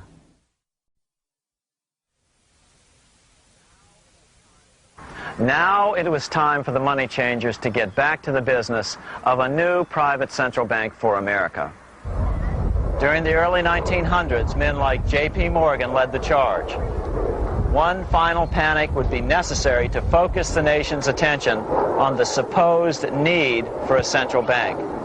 The rationale was that only a central bank can prevent bank failures. Morgan was clearly the most powerful banker in America and a suspected agent for the Rothschilds. Morgan had helped finance John D. Rockefeller's Standard Oil empire. He had also helped finance the monopolies of Edward Harriman in railroads, of Andrew Carnegie in steel, and of others in numerous industries. But on top of that, J.P. Morgan's father, Junius Morgan, had been America's financial agent to the British. After his father's death, J.P. Morgan took on a British partner, Edward Grenfell, a longtime director of the Bank of England. In fact, upon Morgan's death, his estate contained only a few $1 million. The bulk of the securities most people thought he owned were in fact owned by others. In 1902, President Theodore Roosevelt allegedly went after Morgan and his friends by using the Sherman Antitrust Act to try to break up their industrial monopolies. Actually, Roosevelt did very little to interfere in the growing monopolization of American industry by the bankers and their surrogates. For example, Roosevelt supposedly broke up the Standard Oil monopoly, But it wasn't really broken at all. It was merely divided into 7 corporations, all still controlled by the Rockefellers. The public was aware of this thanks to political cartoonists like Thomas Nast, who referred to the bankers as the money trust. By 1907, the year after Teddy Roosevelt's re-election, Morgan decided it was time to try for a central bank again. Using their combined financial muscle, Morgan and his friends were secretly able to crash the stock market. Thousands of small banks were vastly overextended. Some had reserves of less than 1% thanks to the fractional reserve principle. Within days, bank runs were commonplace across the nation. Now Morgan stepped into the public arena and offered to prop up the faltering American economy by supporting failing banks with money he manufactured out of nothing. It was an outrageous proposal, far worse than even fractional reserve banking, but Congress let him do it. Morgan manufactured $200 million worth of this completely reserveless private money and bought things with it, paid for services with it, and sent some of it to his branch banks to lend out at interest. His plan worked. Soon, the public regained confidence in money in general and quit hoarding their currency. But as a result, banking power was further consolidated into the hands of a few large banks. By 1908, the panic was over, and Morgan was hailed as a hero by the president of Princeton University, a man by the name of Woodrow Wilson. All this trouble could be averted if we appointed a committee of 6 or 7 public-spirited men like J.P. Morgan to handle the affairs of our country. Economics textbooks would later explain that the creation of the Federal Reserve System was the direct result of the panic of 1907. Quote, "With its alarming epidemic of bank failures, the country was fed up once and for all with the anarchy of unstable private banking," close quote. But Minnesota Congressman Charles A. Lindbergh Sr., the father of the famous aviator Lucky Lindy, later explained that the panic of 1907 was really just a scam. Those not favorable to the money trust could be squeezed out of business, and the people frightened into demanding changes in the banking and currency laws which the money trust would frame. So, since the passage of the National Bank Act of 1863, the money changers had been able to create a series of booms and busts. The purpose was not only to fleece the American public of their property, but to later claim that the banking system was basically so unstable that it had to be consolidated into a central bank once again.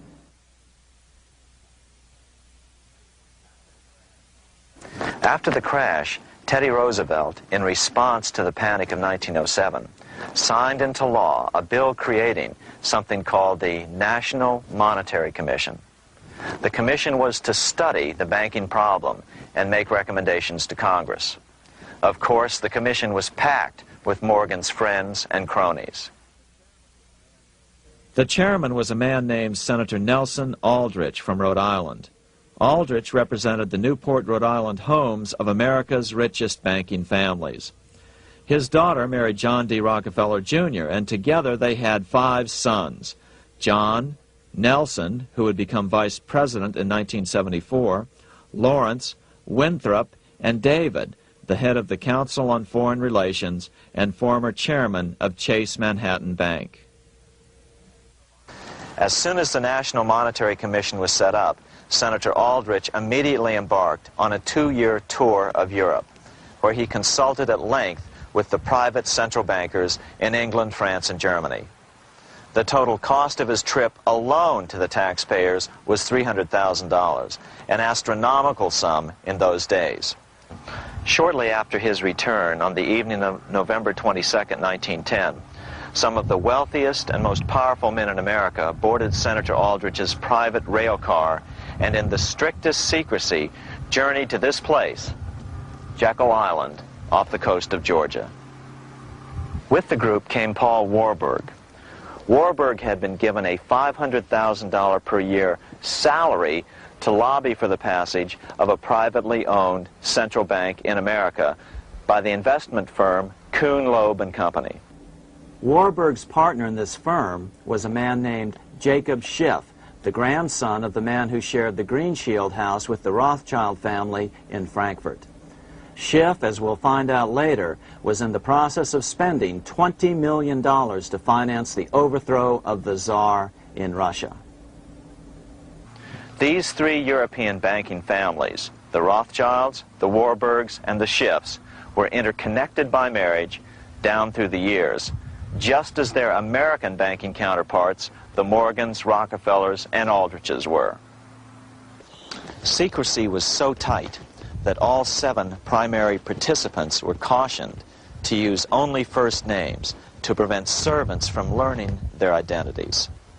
Years later, one participant, Frank Vanderlip, president of National City Bank of New York and a representative of the Rockefeller family, confirmed the Jekyll Island trip in a February 9, 1935 edition of the Saturday Evening Post. I was as secretive, indeed as furtive as any conspirator. Discovery, we knew, simply must not happen, or else all our time and effort would be wasted. If it were to be exposed that our particular group had got together and written a banking bill, that bill would have no chance whatever of passage by Congress. The participants came here to figure out how to solve their major problem, how to bring back a privately owned central bank. But there were other problems that needed to be addressed as well. First of all, the market share of the big national banks was shrinking fast. In the first 10 years of the century, the number of U.S. banks had more than doubled to over 20,000. By 1913, only 29% of all banks were national banks, and they held only 57% of all deposits. As Senator Aldrich later admitted in a magazine article,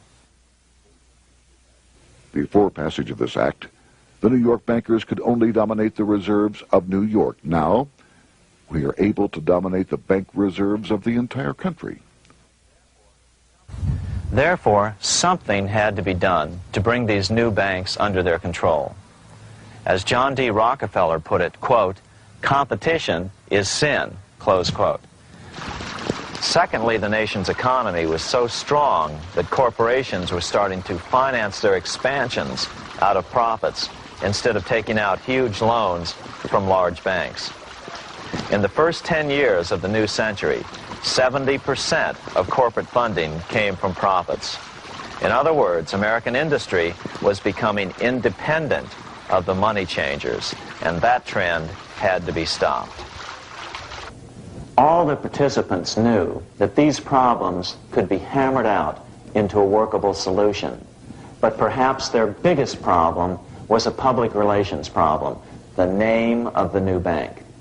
That discussion took place right here in this room, one of the many conference rooms in this sprawling hotel, today known as the Jekyll Island Club Hotel.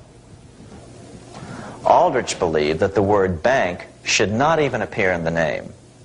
Warburg wanted to call the legislation the National Reserve Bill or the Federal Reserve Bill. The idea here was to give the impression that the purpose of the new central bank was to stop bank runs, but also to conceal its monopoly character. However, it was Aldrich, the egotistical politician, who insisted it be called the Aldrich Bill. After 9 days at Jekyll Island, the group dispersed. The new central bank would be very similar to the old Bank of the United States. It would be given a monopoly over U.S. currency and create that money out of nothing. How does the Fed create money out of nothing? It's a four-step process. But first, a word on bonds. Bonds are simply promises to pay, or government IOUs. People buy bonds to get a secure rate of interest. At the end of the term of the bond, the government repays the bond plus interest, and the bond is destroyed. There are about $3.6 trillion worth of these loans or bonds at present. Now here's the Fed money-making process. Step 1. The Federal Open Market Committee approves the purchase of U.S. bonds on the open market. Step 2. The bonds are purchased by the Fed from whoever is offering them for sale on the open market. Step 3. The Fed pays for the bonds with electronic credits to the seller's bank, which in turn credits the seller's bank account. The trick is that these credits are based on nothing. The Fed just creates them. Step 4. The banks use these deposits as reserves. They can loan out over 10 times the amount of their reserves to new borrowers, all at interest. In this way, a Fed purchase of, say, $1 million worth of bonds gets turned into over $10 million in bank accounts. The Fed, in effect, creates 10% of this totally new money, and the banks create the other 90%. To reduce the amount of money in the economy, the process is just reversed. The Fed sells bonds to the public, and the money flows out of the purchaser's local bank. Loans must be reduced by 10 times the amount of the sale. So, a Fed sale of $1 million in bonds results in $10 million less money in the economy. So how does this benefit the bankers whose representatives huddled at Jekyll Island? First, it totally misdirected banking reform efforts from proper solutions. Second, it prevented a proper debt-free system of government finance, like Lincoln's greenbacks, from making a comeback. The bond-based system of government finance forced on Lincoln after he created greenbacks was now cast in stone. Third, it delegated to the bankers the right to create 90% of our money supply based on only fractional reserves, which they then loan out at interest. Fourth, it centralized overall control of our nation's money supply in the hands of a few men. Fifth, it established a central bank with a high degree of independence from effective political control. Soon after its creation, the Fed's great contraction in the early 1930s would cause the Great Depression. This independence has been enhanced since then through additional laws. In order to fool the public into thinking the government retained control, the plan called for the Fed to be run by a board of governors appointed by the President and approved by the Senate. But all the bankers had to do was to be sure their men got appointed to the board of governors. That wasn't hard. Bankers have money, and money buys influence over politicians. Once the participants left Jekyll Island, the public relations blitz was on. The big New York banks put together an educational fund of $5 million to finance professors at respected universities to endorse the new bank. Woodrow Wilson at Princeton was one of the first to jump on the bandwagon. But the bankers' subterfuge didn't work. The Aldrich Bill was quickly identified as the bankers' bill, a bill to benefit only what became known as the money trust. As Congressman Lindbergh put it during the congressional debate, the Aldrich Plan is the Wall Street Plan. It means another panic, if necessary, to intimidate the people. Aldrich, paid by the government to represent the people, proposes a plan for the trusts instead. seeing they didn't have the votes to win in Congress, the Republican leadership never brought the Aldrich bill to a vote. The bankers quietly decided to move to track 2, the Democratic alternative. They began financing Woodrow Wilson as the Democratic nominee. As respected historian James Perloff put it, Wall Street financier Bernard Baruch was put in charge of Wilson's education. Baruch brought Wilson to the Democratic Party headquarters in New York in 1912, leading him like one would a poodle on a string. Wilson received an indoctrination course from the leaders convened there. So now the stage was set. The money changers were poised to install their privately owned central bank once again. The damage President Andrew Jackson had done 76 years earlier had been only partly repaired with the passage of the National Bank Act during the Civil War.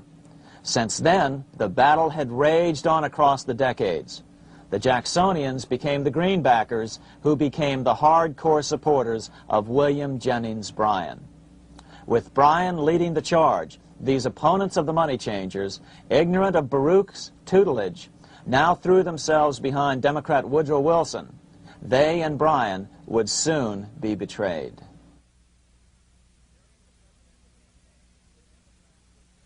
During the presidential campaign, the Democrats were careful to pretend to oppose the Aldrich bill. As Representative Lewis McFadden, himself a Democrat, as well as chairman of the House Banking and Currency Committee, explained it 20 years after the fact. The Aldrich bill was condemned in the platform. When Woodrow Wilson was nominated, the man who ruled the Democratic Party promised the people that if they were returned to power, there would be no central bank established here while they held the reins of government. 13 months later, that promise was broken, and the Wilson administration, under the tutelage of those sinister Wall Street figures who stood behind Colonel House, established here in our free country the worm-eaten, monarchical institution of the King's Bank, to control us from the top downward and to shackle us from the cradle to the grave. Once Wilson was elected, Morgan, Warburg, Baruch, and company advanced a new plan, which Warburg named the Federal Reserve System. The Democratic leadership hailed the new bill, called the Glass-Owen Bill, as something radically different from the Aldrich bill.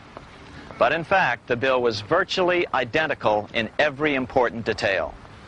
In fact, so vehement were the Democratic denials of similarity that Paul Warburg, the father of both bills, had to step in to reassure his paid friends in Congress that the two bills were virtually identical.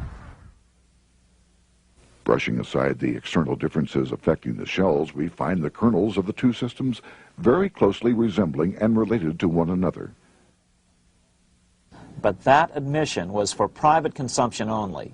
Publicly, the money trust trotted out Senator Aldrich and Frank Vanderlip, the president of Rockefeller's National City Bank of New York and one of the Jekyll Island Seven, to oppose the new Federal Reserve System.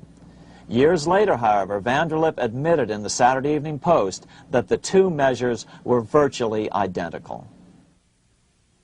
Although the Aldrich Federal Reserve Plan was defeated when it bore the name Aldrich, nevertheless, its essential points were all contained in the plan that finally was adopted. As Congress neared a vote, they called Ohio attorney Alfred Crozier to testify. Crozier noted the similarities between the Aldrich bill and the Glass-Owen bill. The bill grants just what Wall Street and the big banks for 25 years have been striving for: private instead of public control of currency. It, the Glass-Owen bill, does this as completely as the Aldrich bill. Both measures rob the government and the people of all effective control over the public's money, and vest in the banks exclusively the dangerous power to make money among the people scarce or plenty. During the debate on the measure, senators complained that the big banks were using their financial muscle to influence the outcome. "There are bankers in this country who are enemies of the public welfare," said one senator. What an understatement. Despite the charges of deceit and corruption, the bill was finally snuck through the Senate on December 22, 1913, after most senators had left town for the holidays, after having been assured by the leadership that nothing would be done until long after the Christmas recess. On the day the bill was passed, Congressman Lindbergh prophetically warned his countrymen that this act establishes the most gigantic trust on earth. When the president signs this bill, the invisible government by the monetary power will be legalized. The people may not know it immediately, but the day of reckoning is only a few years removed. The worst legislative crime of the ages is perpetrated by this banking bill. On top of all this, only weeks earlier, Congress had finally passed a bill legalizing income tax. Why was the income tax law important? Because bankers finally had in place a system which would run up a virtually unlimited federal debt. How would the interest on this debt be repaid? Never mind the principal. Remember, a privately owned central bank creates the principal out of nothing. The federal government was small then. Up to then, it had subsisted merely on tariffs and excise taxes. No, just as with the Bank of England, the interest payments had to be guaranteed by direct taxation of the people. the money changers knew that if they had to rely on contributions from the states, eventually the individual state legislatures would revolt and either refuse to pay the interest on their own money or at least bring political pressure to bear to keep the debt small. It is interesting to note that in 1895, the Supreme Court had found a similar income tax law to be unconstitutional. The Supreme Court even found a corporate income tax law unconstitutional in 1909. As a result, Senator Aldrich hustled a bill for a constitutional amendment allowing income tax through the Congress. The proposed 16th Amendment to the Constitution was then sent to the state legislatures for approval. But some critics claim that the 16th Amendment was never ratified by the necessary 3/4 of the states. In other words, the 16th Amendment may not be legal. But the money changers were in no mood to debate the fine points. By October of 1913, Senator Aldrich had hustled the income tax bill through Congress. Without the power to tax the people directly and bypass the states, the Federal Reserve Bill would be far less useful to those who wanted to drive America deeply into their debt. A year after the passage of the Federal Reserve Bill, Congressman Lindbergh explained how the Fed created what we have come to call the business cycle and how they use it to their advantage. To cause high prices, all the Federal Reserve Board will do will be to lower the rediscount rate, producing an expansion of credit and a rising stock market. Then, when businessmen are adjusted to these conditions, it can check prosperity in mid-career by arbitrarily raising the rate of interest. It can cause the pendulum of a rising and falling market to swing gently back and forth by slight changes in the discount rate, or cause violent fluctuations by a greater rate variation. And in either case, it will possess inside information as to financial conditions and advanced knowledge of the coming change, either up or down. This is the strangest, most dangerous advantage ever placed in the hands of a special privileged class by any government that ever existed. The system is private, conducted for the sole purpose of obtaining the greatest possible profits from the use of other people's money. They know in advance when to create panics to their advantage. They also know when to stop panic. Inflation and deflation work equally well for them when they control finance. Congressman Lindbergh was correct on all points. What he didn't realize was that most European nations had already fallen prey to the central bankers decades or centuries earlier. But he also mentions the interesting fact that only 1 year later the Fed had cornered the market in gold. This is how he put it, quote, "Already the Federal Reserve banks have cornered the gold and gold certificates," close quote. But Congressman Lindbergh was not the only critic of the Fed. Congressman Lewis McFadden, the chairman of the House Banking and Currency Committee from 1920 to 1931, remarked that the Federal Reserve Act brought about a superstate controlled by international bankers and international industrialists acting together to enslave the world for their own pleasure. Notice how McFadden saw the international character of the stockholders of the Federal Reserve. Another chairman of the House Banking and Currency Committee in the 1960s, Wright Patman from Texas, put it this way. In the United States today, we have in effect two governments. We have the duly constituted government, then we have an independent, uncontrolled, and uncoordinated government in the Federal Reserve System, operating the money powers which are reserved to Congress by the Constitution. Even the inventor of the electric light, Thomas Edison, joined the fray in criticizing the system of the Federal Reserve. If our nation can issue a dollar bond, it can issue a dollar bill. The element that makes the bond good makes the bill good also. The difference between the bond and the bill is the bond lets money brokers collect twice the amount of the bond and an additional 20%, whereas the currency pays nobody but those who contribute directly in some useful way. It is absurd to say that our country can issue $30 million in bonds and not $30 million in currency. Both are promises to pay, but one promise fattens the usurers, and the other helps the people. 3 years after the passage of the Federal Reserve Act, even President Wilson began to have second thoughts about what had been unleashed during his first term in office. We have come to be one of the worst ruled, one of the most completely controlled governments in the civilized world, no longer a government of free opinion, no longer a government by a vote of the majority, but a government by the opinion and duress of a small group of dominant men.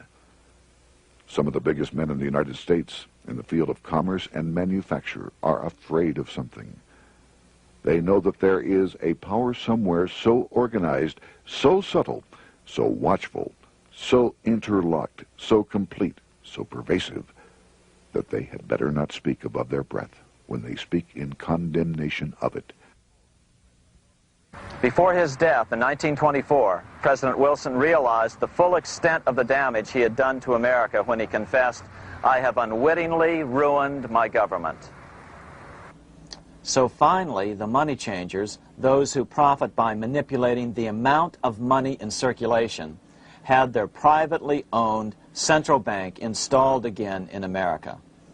The major newspapers, which they also owned, hailed passage of the Federal Reserve Act of 1913, telling the public that now depressions could be scientifically prevented.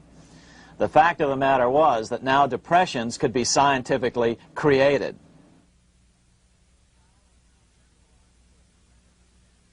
Power was now centralized to a tremendous extent. Now it was time for a war, a really big war. In fact, the First World War. Of course, to the central bankers, the political issues of war don't matter nearly as much as the profit potential, and nothing creates debts like warfare. England was the best example at that time. During the 119-year period between the founding of the Bank of England and Napoleon's defeat at Waterloo, England had been at war for 56 years, and much of the remaining time she'd been preparing for war. In World War I, the German Rothschilds loaned money to the Germans, the British Rothschilds loaned money to the British, and the French Rothschilds loaned money to the French. In America, J.P. Morgan was the sales agent for war materials to both the British and the French.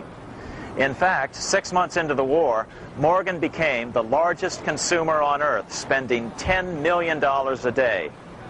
His offices here at 23 Wall Street were mobbed by brokers and salesmen trying to cut a deal. In fact, it got so bad that the bank had to post guards at every door and at the partners' homes as well. Many other New York bankers made out as well from the war. President Wilson appointed Bernard Baruch to head the War Industries Board. According to historian James Perloff, both Baruch and the Rockefellers profited by some $200 million during the war. But profits were not the only motive. There was also revenge. The money changers never forgave the czars for their support of Lincoln during the Civil War.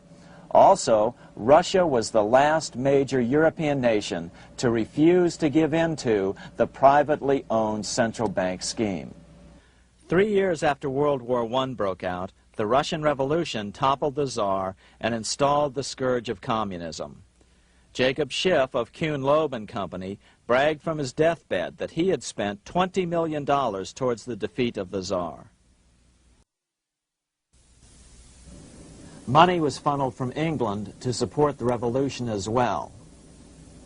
Why would some of the richest men in the world financially back communism, the system that was openly vowing to destroy the so-called capitalism that made them wealthy?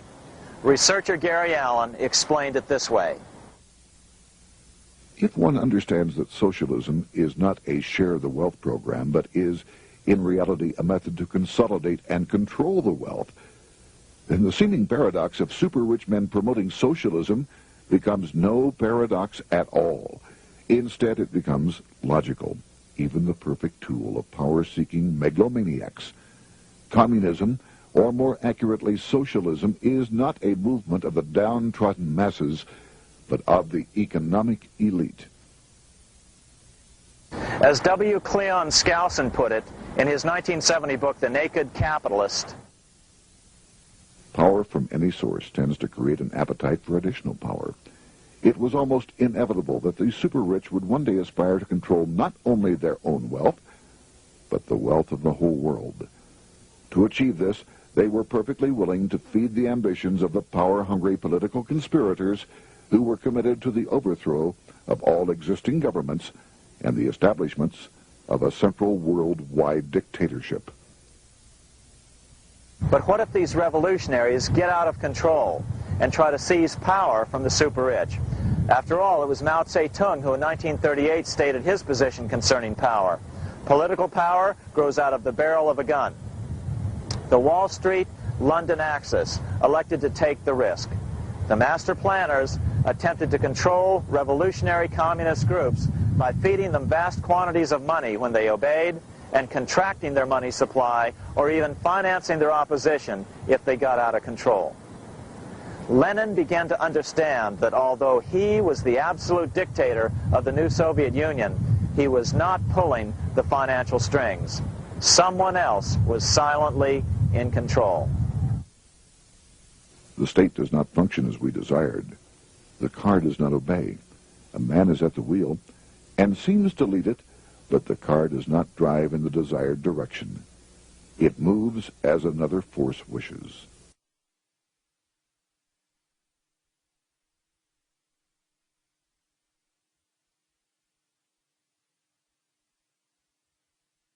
Who is behind it? Representative Louis T. McFadden, the chairman of the House Banking and Currency Committee throughout the 1920s and into the Great Depression years of the 1930s, explained it this way. The course of Russian history has indeed been greatly affected by the operations of international bankers. The Soviet government has been given United States Treasury funds by the Federal Reserve Board, acting through the Chase Bank. England has drawn money from us through the Federal Reserve banks and has relent it at high rates of interest to the Soviet government. The Dnipro Dam was built with funds unlawfully taken from the United States Treasury by the corrupt and dishonest Federal Reserve Board and the Federal Reserve banks. In other words, the Fed and the Bank of England, at the behest of the international bankers who controlled them, were creating a monster, one which would fuel 7 decades of unprecedented communist revolution, warfare, and most importantly, debt. In case you think there's some chance that the money changers got communism going and then lost control, in 1992, the Washington Times reported that Russian President Boris Yeltsin was upset that most of the incoming foreign aid was being siphoned off, quote, straight back into the coffers of Western banks in debt service, close quote. No one in his right mind would claim that a war as large as World War I had a single cause. Wars are complex things with many causative factors. But on the other hand, it would also be equally foolish to ignore as a prime cause of World War I those who would profit the most from the war. The role of the money changers is no wild conspiracy theory. They had a motive, a short-ranged, self-serving motive, as well as a long-range political motive of advancing totalitarian governments, with the money changers maintaining the financial clout to control whatever politician might emerge as the leader. Next, we'll see what the money changers' ultimate political goal is for the world.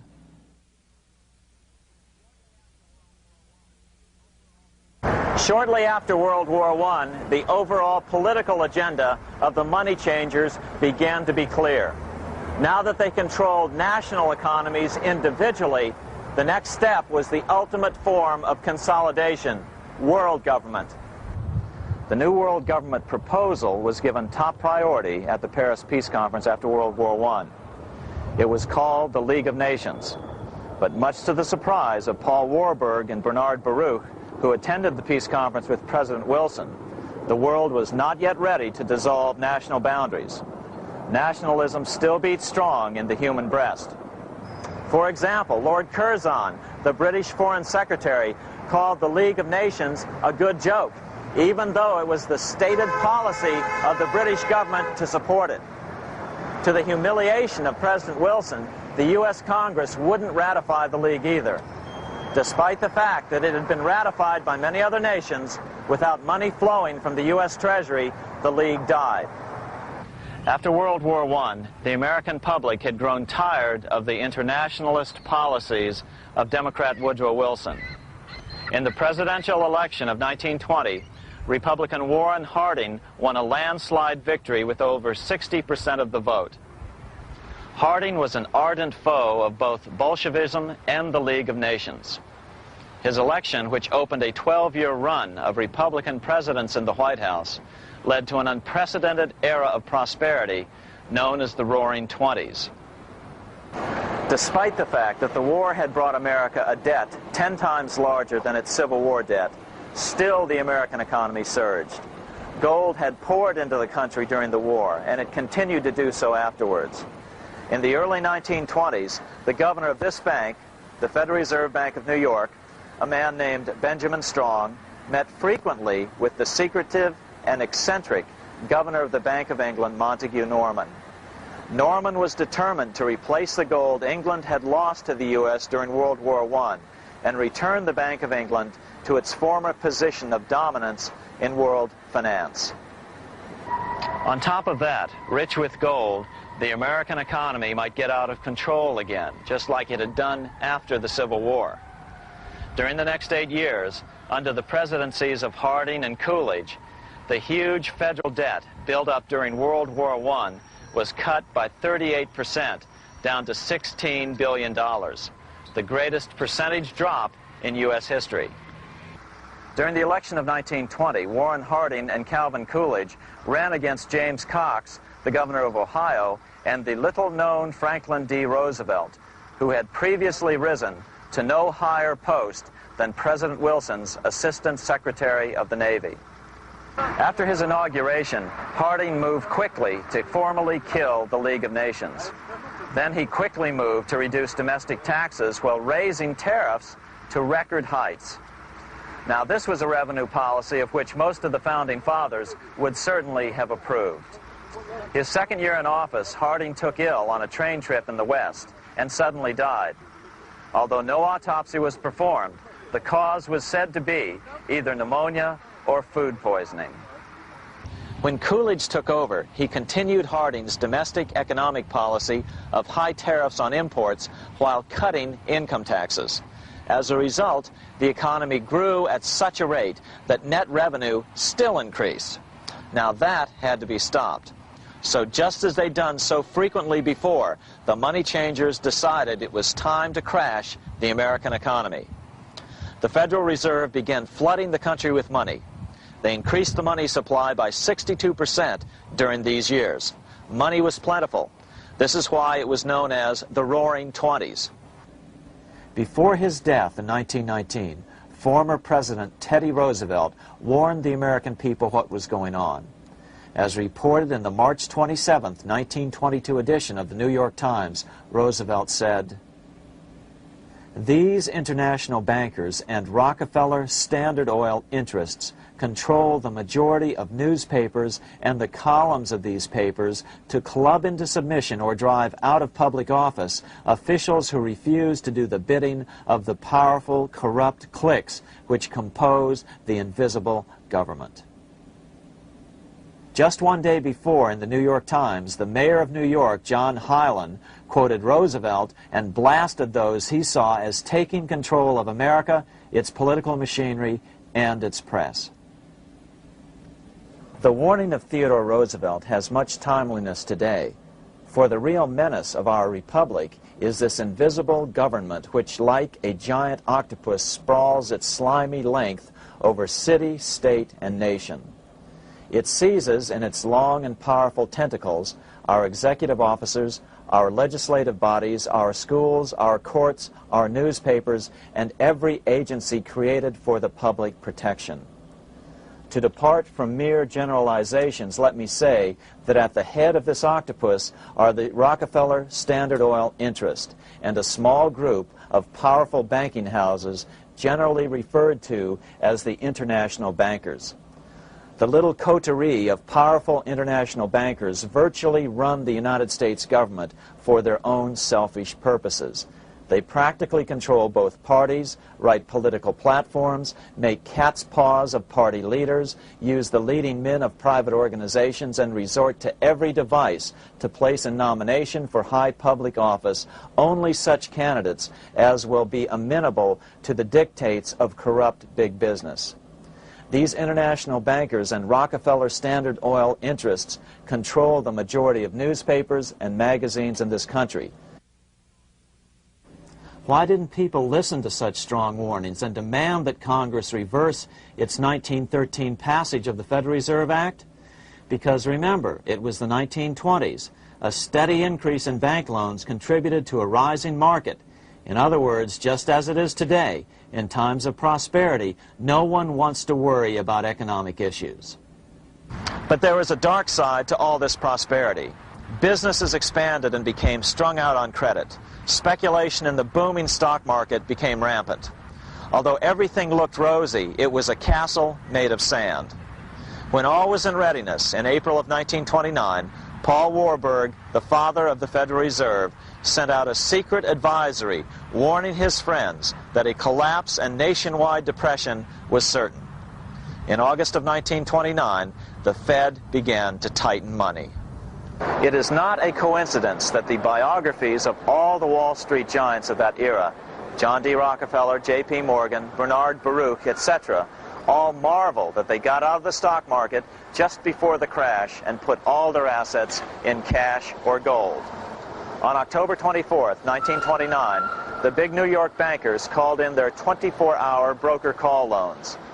This meant that both stockbrokers and customers had to dump their stocks on the market to cover their loans, no matter what price they had to sell them for. As a result, the market tumbled, and that day was known as Black Thursday.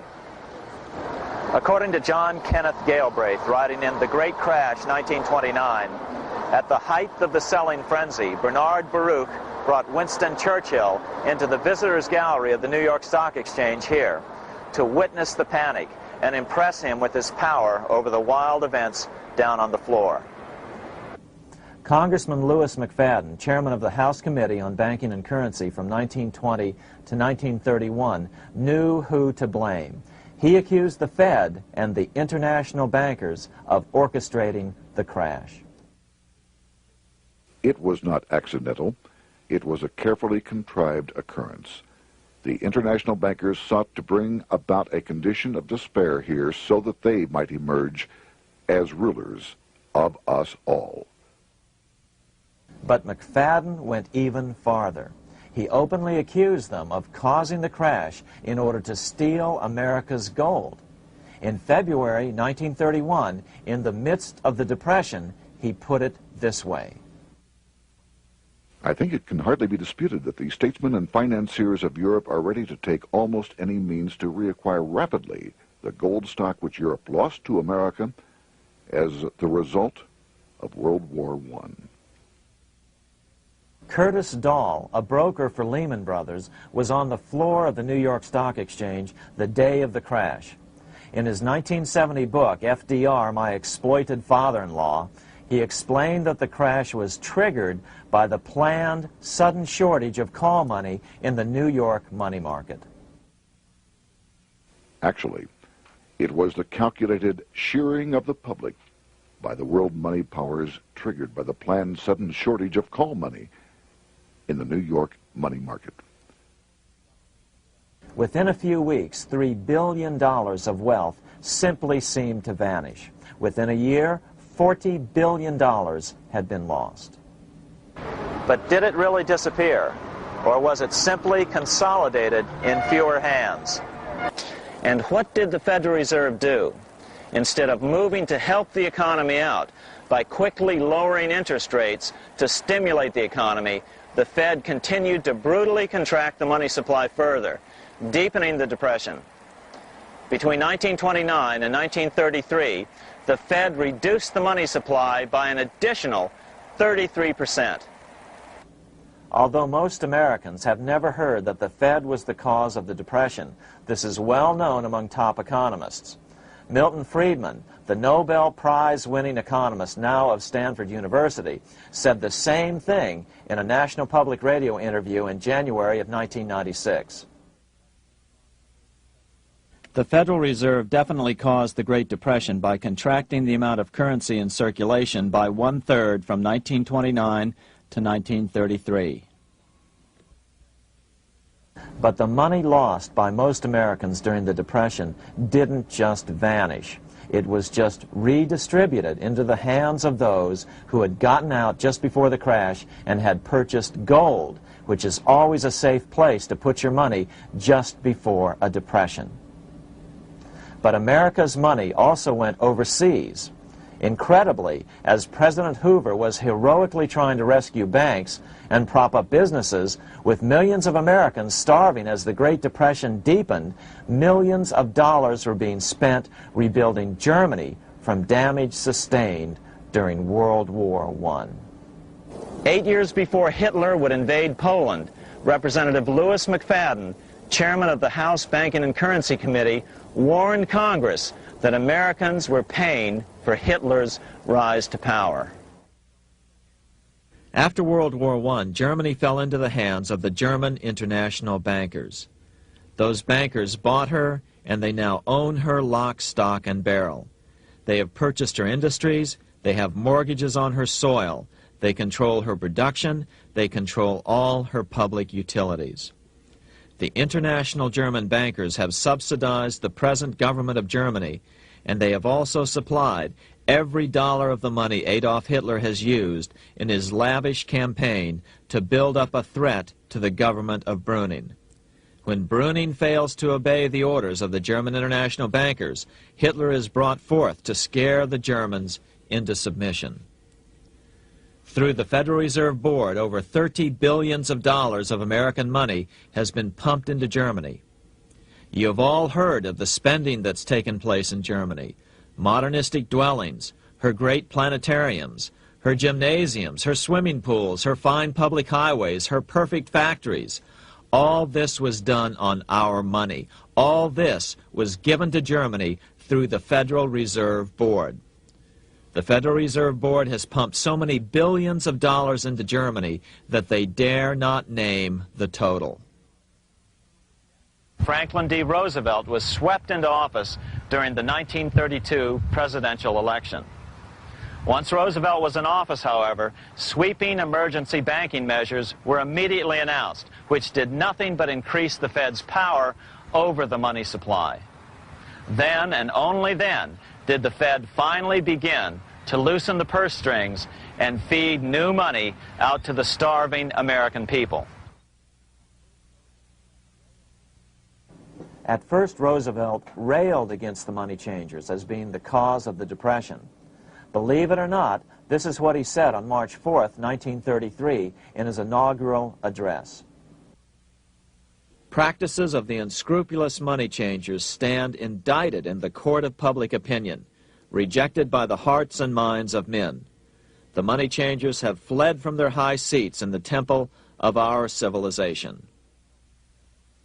But 2 days later, Roosevelt declared a bank holiday and closed all banks.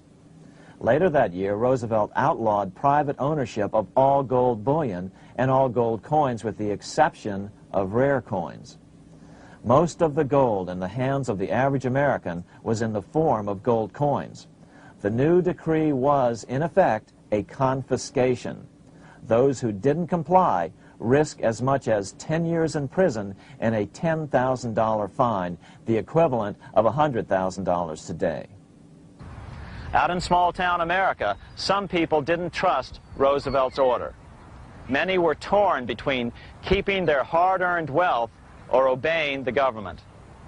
Those who did turn in their gold were paid the official price for it, $20.66 per ounce.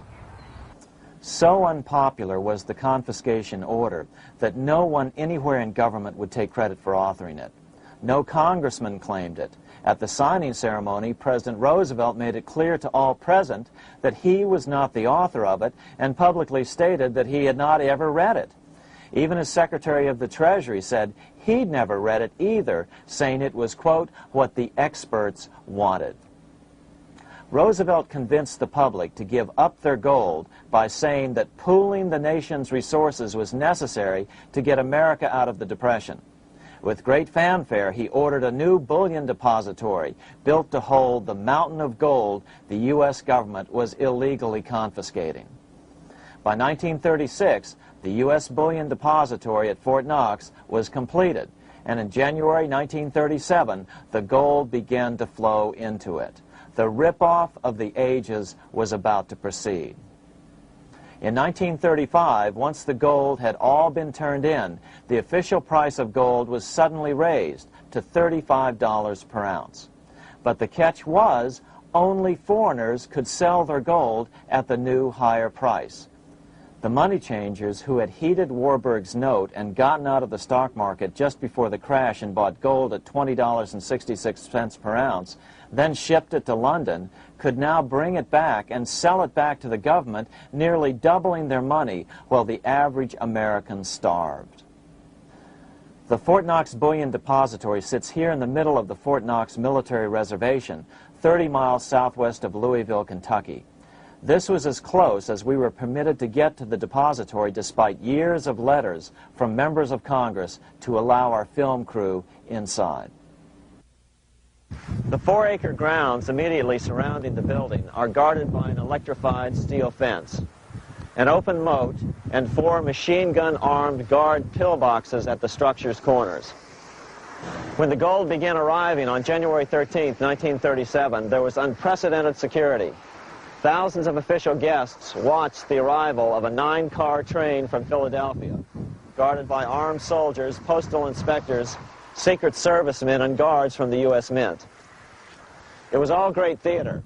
America's gold supply from across the land had been pooled, supposedly for the public benefit, and then safely tucked into Fort Knox. But all that security would soon be breached by the government itself. Now the stage was set for a really big war, one which would pile up debt far beyond that of World War I. For example, in 1944 alone, the U.S. national income was only $183 billion, yet $103 billion was spent on the war. This was 30 times the spending rate during World War I.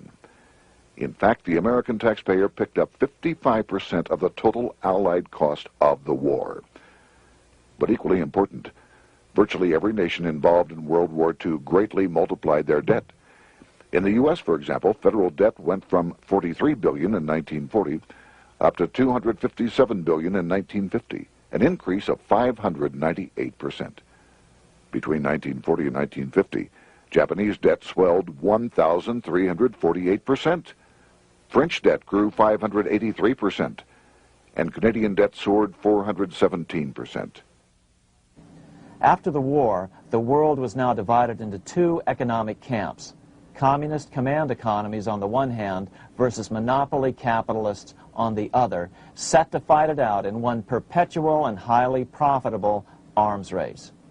It was finally time for the central bankers to embark in earnest on their 3-step plan to centralize the economic systems of the entire world and finally bring about their global government or New World Order. The phases of this plan were: Step 1, central bank domination of national economies worldwide. Step 2, centralize regional economies through organizations such as the European Monetary Union and regional trade unions such as NAFTA. Step 3, centralize the world economy through a world central bank, a world money, and ending national independence through abolition of all tariffs by treaties like GATT. Step 1 was completed long ago. Steps 2 and 3 are far advanced, nearing completion. What about gold? Among central banks, the largest holder of gold is now the IMF. It and central banks now control 2/3 of the world's gold supply, giving them the ability to manipulate the gold market. Remember the money changer's golden rule: he who has the gold makes the rules. But before we get into solutions to our problem, let's take a look at what happened to all that gold in Fort Knox. Because if we don't understand that the gold has been stolen, we'll allow ourselves to be stampeded into the wrong solution, a gold-backed currency. Most Americans still believe that the gold is still here at Fort Knox. At the end of World War II, Fort Knox contained over 700 million ounces of gold, an incredible 70% of all the gold in the world. How much remains? No one knows. Despite the fact that federal law requires an annual physical audit of Fort Knox gold, the Treasury has consistently refused to conduct one. The truth is that a reliable audit of whatever remains here has not been conducted since President Eisenhower ordered one in 1953. Where did America's gold in Fort Knox go? Over the years, it was sold off to European money changers at the $35 per ounce price. Remember, this was during a time when it was illegal for Americans to buy any of their own gold from Fort Knox. In fact, there was a very infamous case where the Firestone family set up a string of dummy corporations to purchase Fort Knox gold and keep it in Switzerland, never hitting U.S. shores. They were eventually caught, however, and successfully prosecuted. Finally, by 1971, all the pure gold had been secretly removed from Fort Knox, drained back to London. Once the gold was gone from Fort Knox, President Nixon closed the gold window by repealing Roosevelt's Gold Reserve Act of 1934, finally making it legal once again for Americans to buy gold. Naturally, gold prices immediately began to soar. 9 years later, gold sold for $880 per ounce, 25 times what the gold in Fort Knox was sold for. One would think that eventually someone in the government would get wind of what was happening and blow the whistle. The largest fortune in the history of the world stolen. Shades of the old James Bond film, Goldfinger. Well, as a matter of fact, Ian Fleming, the author of the James Bond series, was head of the British counterintelligence service, MI5. Some believe in the intelligence community that he wrote much of his fiction as a warning, as many authors of fiction do. If the removal of all the good delivery gold from Fort Knox can be viewed as a deliberate raid on the U.S. Treasury, then such an operation might well have been years in the making, namely 40 years. Certainly enough time for Fleming to get wind of it and try to prevent it. So just how did the story of the Fort Knox gold robbery get out? It all started with an article in a New York periodical in 1974. The article charged that the Rockefeller family was manipulating the Federal Reserve to sell off Fort Knox gold at bargain basement prices to anonymous European speculators. 3 days later, the anonymous source of the story, Louise Auchincloss Boyer, mysteriously fell to her death from the window of her 10th floor apartment in New York. How would Mrs. Boyer have known of the Rockefeller connection to the Fort Knox gold heist? She was the longtime secretary of Nelson Rockefeller. For the next 14 years, this man, Ed Durrell, a wealthy Ohio industrialist, devoted himself to a quest for the truth concerning the Fort Knox gold. He wrote thousands of letters to over 1,000 government and banking officials, trying to find out how much gold was really left and where the rest of it had gone. Edith Roosevelt, the granddaughter of President Teddy Roosevelt, questioned the actions of the government in a March 1975 edition of the New Hampshire Sunday News. Allegations of missing gold from our Fort Knox vaults are being widely discussed in European financial circles. But what is puzzling is that the administration is not hastening to demonstrate conclusively that there is no cause for concern over our gold treasure, if indeed it is in a position to do so.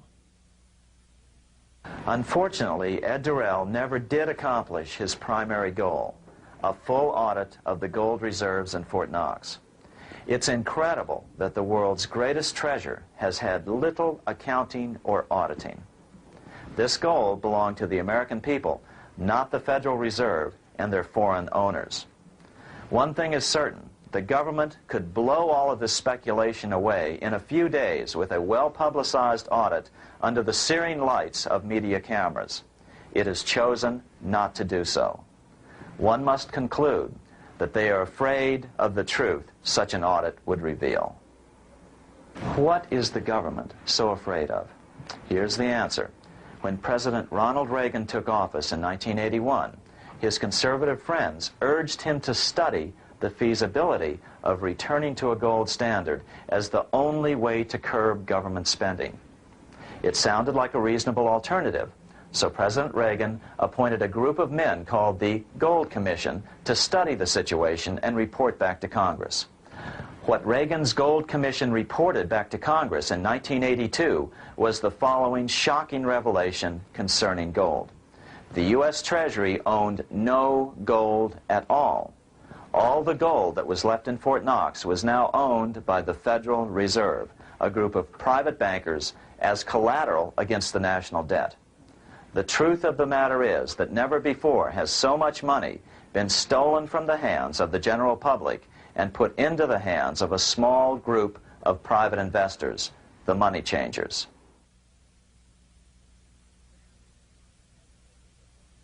I'm standing in front of the headquarters of the International Monetary Fund located in Washington, D.C.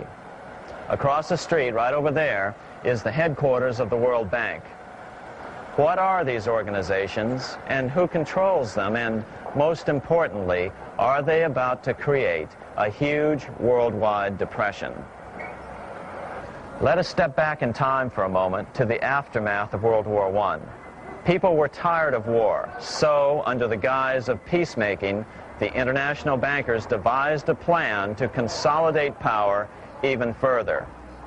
Claiming only an international government would stem the tide of world wars, the money changers pushed forward a proposal for world government which stood on three legs. A world central bank to be called the Bank of International Settlements, a world judiciary to be called the World Court located in The Hague, the Netherlands, and a world executive and legislature to be called the League of Nations. As President Clinton's mentor, Georgetown historian Carroll Quigley wrote in his 1966 book, Tragedy and Hope, the powers of financial capitalism had a far-reaching plan, nothing less than to create a world system of financial control in private hands, able to dominate the political system of each country and the economy of the world as a whole. This system was to be controlled in a feudalistic fashion by the central banks of the world, acting in concert by secret agreements arrived at in frequent meetings and conferences. The apex of the system was to be the Bank for International Settlements in Bâle, Switzerland, a private bank owned and controlled by the world central banks, which were themselves private corporations. Each central bank sought to dominate its government by its ability to control treasury loans, to manipulate foreign exchanges, to influence the level of economic activity in the country, and to influence cooperative politicians by subsequent economic rewards in the business world. Despite intense pressure from the international bankers and the press, a handful of U.S. senators, led by Senator Henry Cabot Lodge, kept the U.S. out of these schemes. Without U.S. participation, the League was doomed.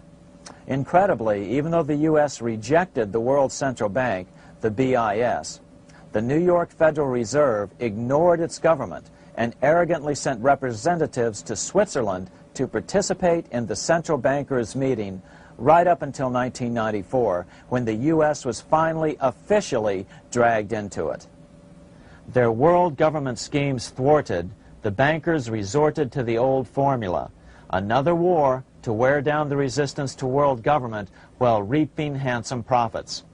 To this end, Wall Street helped resurrect Germany through the Thyssen banks, which were affiliated with the Harriman interest in New York, just as the Chase Bank had assisted in the financing of the Bolshevik Revolution in Russia during World War I. Chase Bank was controlled by the Rockefeller family. Subsequently, it was merged with Warburg's Manhattan Bank to form the Chase Manhattan Bank. Now this has merged with Chemical Bank of New York, making it the largest Wall Street bank. Their strategy worked. Even before World War II was over, world government was back on track. In 1944, at Bretton Woods, New Hampshire, the International Monetary Fund and the World Bank were approved with full U.S. participation. The Second League of Nations, renamed the United Nations, was approved in 1945. Soon, a new international court system was functioning as well. All effective opposition to these international bodies before the war had evaporated in the heat of war, just as planned. These new organizations simply repeated on a world scale what the National Banking Act of 1864 and the Federal Reserve Act of 1913 had established in the U.S. They created a banking cartel composed of the world's central banks, which gradually assumed the power to dictate credit policies to the banks of all the nations. For example, just as the Federal Reserve Act authorized the creation of a new national fiat currency called Federal Reserve Notes, the IMF has been given the authority to issue a world fiat money called Special Drawing Rights, or SDRs. To date, the IMF has created in excess of $30 billion worth of SDRs. Member nations are being pressured to make their currencies fully exchangeable for SDRs.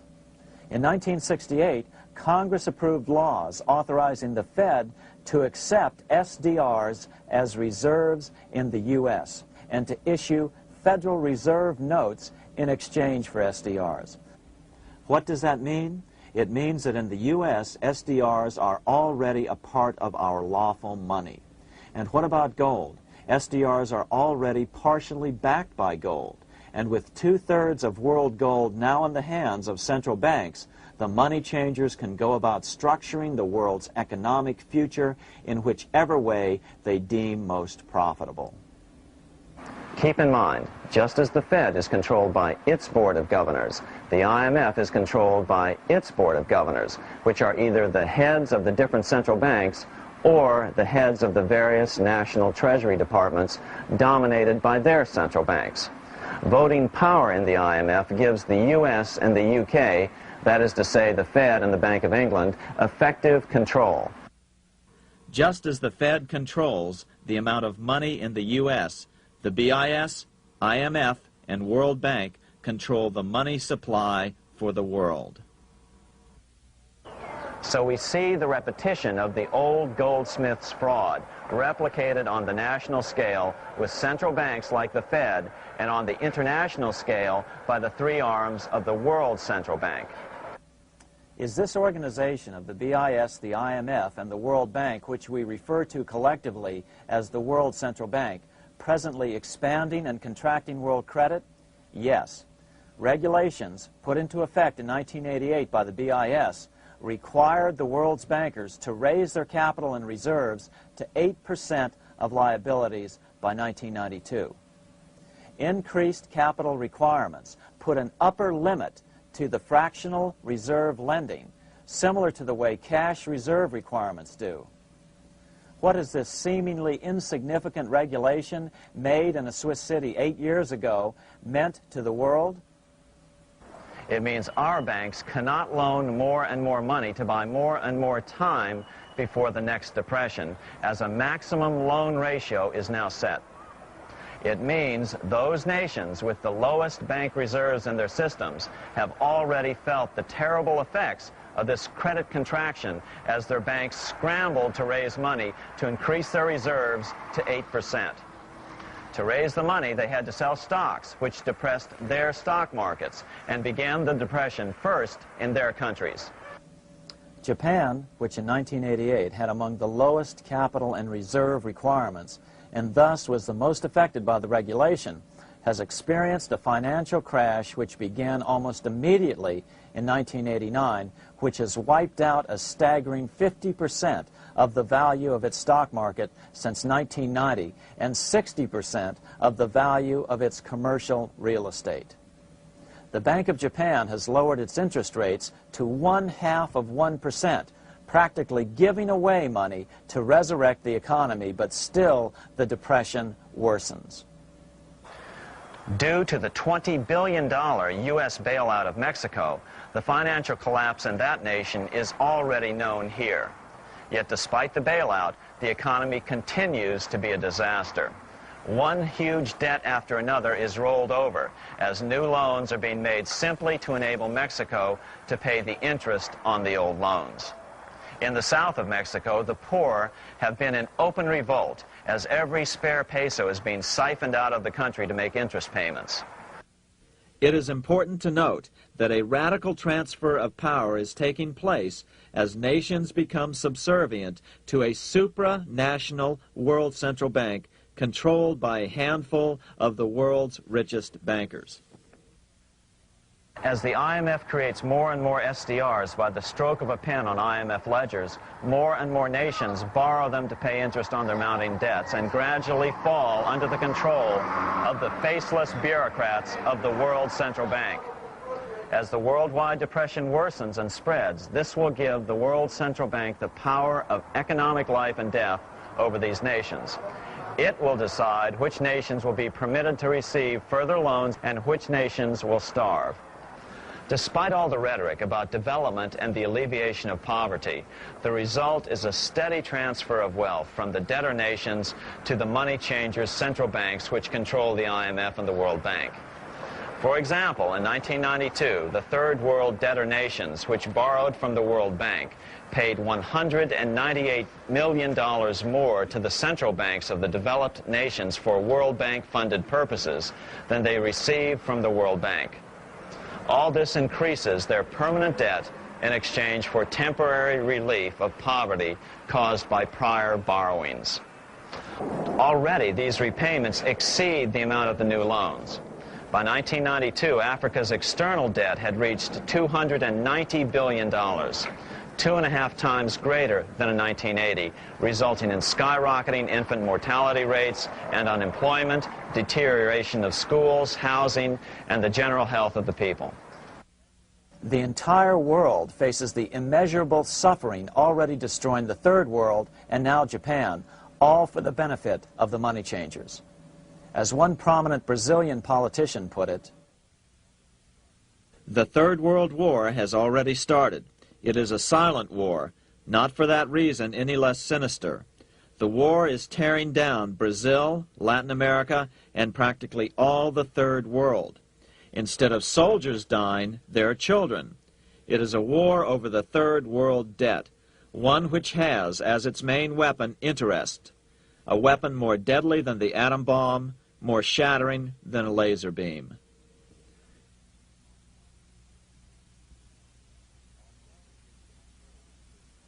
Although it would be absurd to ignore the pivotal role played by influential families such as the Rothschilds, the Warburgs, the Schiffs, the Morgans, and the Rockefellers in any review of the history of central banking and fractional banking, keep in mind, by now, central banks and the large commercial banks are up to 3 centuries old and deeply entrenched in the economic life of many nations.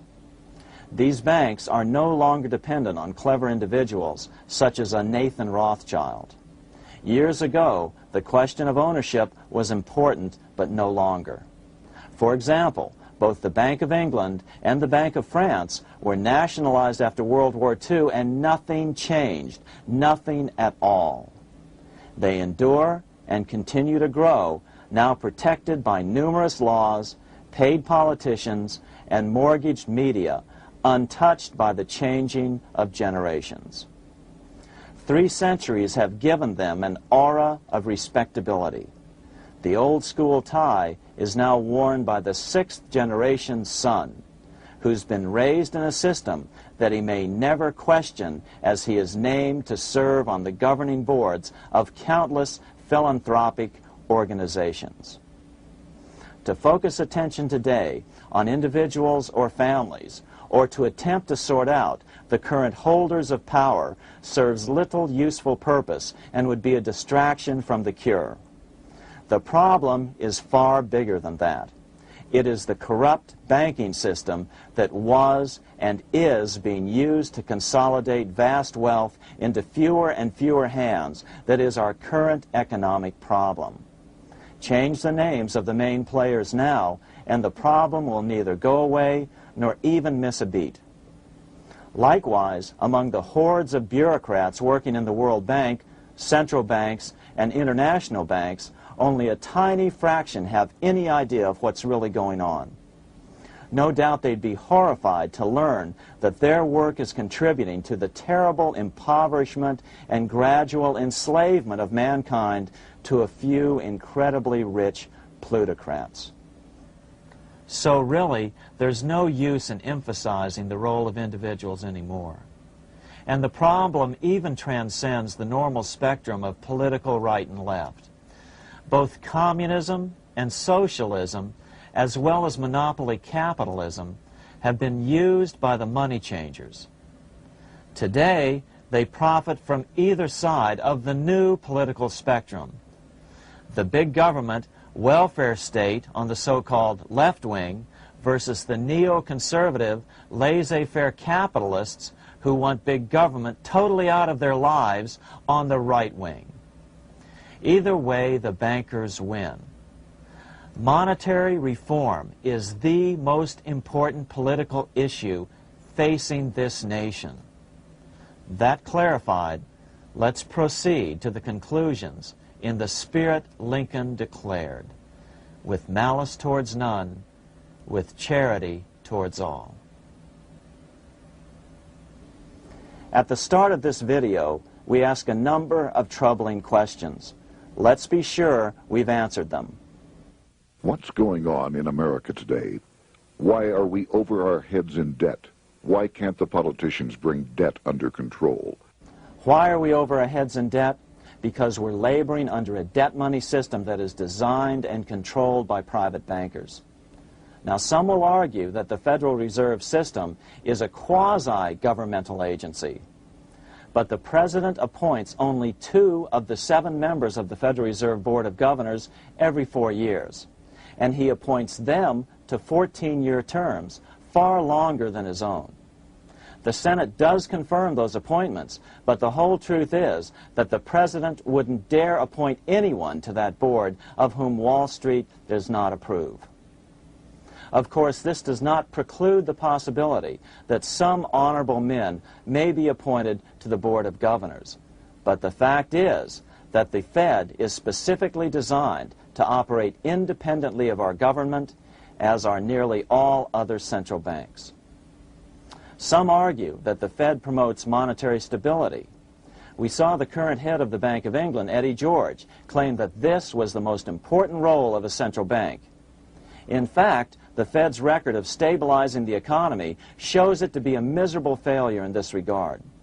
Within the first 25 years of its existence, the Fed caused 3 major economic downturns, including the Great Depression, and for the last 30 years has shepherded the American economy into a period of unprecedented inflation. Again, this is not some wild conspiracy theory. It's a well-known fact among top economists. As Nobel Prize-winning economist Milton Friedman put it, the stock of money, prices, and output was decidedly more unstable after the establishment of the Federal Reserve System than before. The most dramatic period of instability in output was, of course, the period between the 2 wars, which includes the severe monetary contractions of 1920-21, 1929-33, and 1937-38. No other 20-year period in American history contains as many as 3 such severe contractions.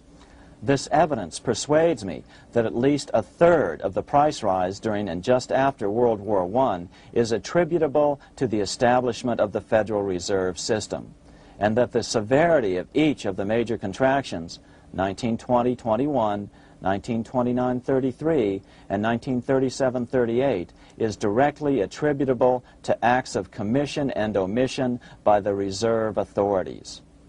Any system which gives so much power and so much discretion to a few men so that mistakes, excusable or not, can have such far-reaching effects is a bad system. It is a bad system to believers in freedom just because it gives a few men such power without any effective check by the body politic. This is the key political argument against an independent central bank. To paraphrase Clemenceau, money is much too serious a matter to be left to the central bankers. We must learn from our history before it is too late. Why can't politicians control the federal debt? Because all our money is created out of debt. Again, it's a debt money system. Our money is created initially by the purchase of U.S. bonds. The public buys bonds like savings bonds, the banks buy bonds, foreigners buy bonds, and when the Fed wants to create more money in the system, it buys bonds, but pays for them with a simple bookkeeping entry which it creates out of nothing. Then this new money created by the Fed is multiplied by a factor of 10 by the banks thanks to the fractional reserve principle.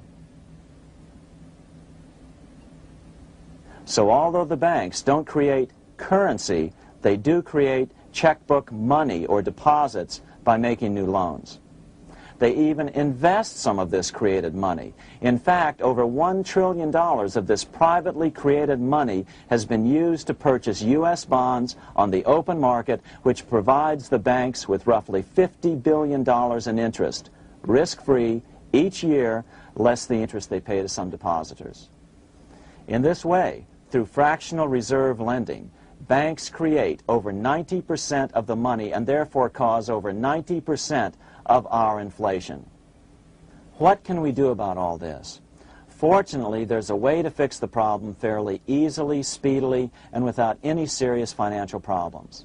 We can get our country totally out of debt in 1 to 2 years by simply paying off these U.S. bonds with debt-free U.S. notes, just like Lincoln issued.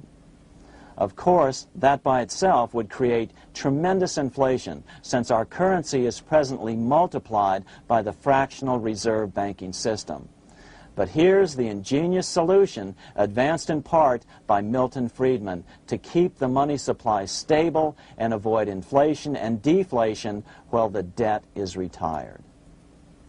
As the Treasury buys up its bonds on the open market with U.S. notes, the reserve requirements of your hometown local bank will be proportionally raised, so the amount of money in circulation remains constant. As those holding bonds are paid off in U.S. notes, they will deposit this money, thus making available the currency then needed by the banks to increase their reserves. Once all the U.S. bonds are replaced with U.S. notes, banks will be at 100% reserve banking instead of the fractional reserve system currently in use. From this point on, the former Fed buildings will only be needed as a central clearinghouse for checks and as vaults for U.S. notes. The Federal Reserve Act will no longer be necessary and could be repealed. Monetary power can be transferred back to the Treasury Department. There would be no further creation or contraction of money by banks.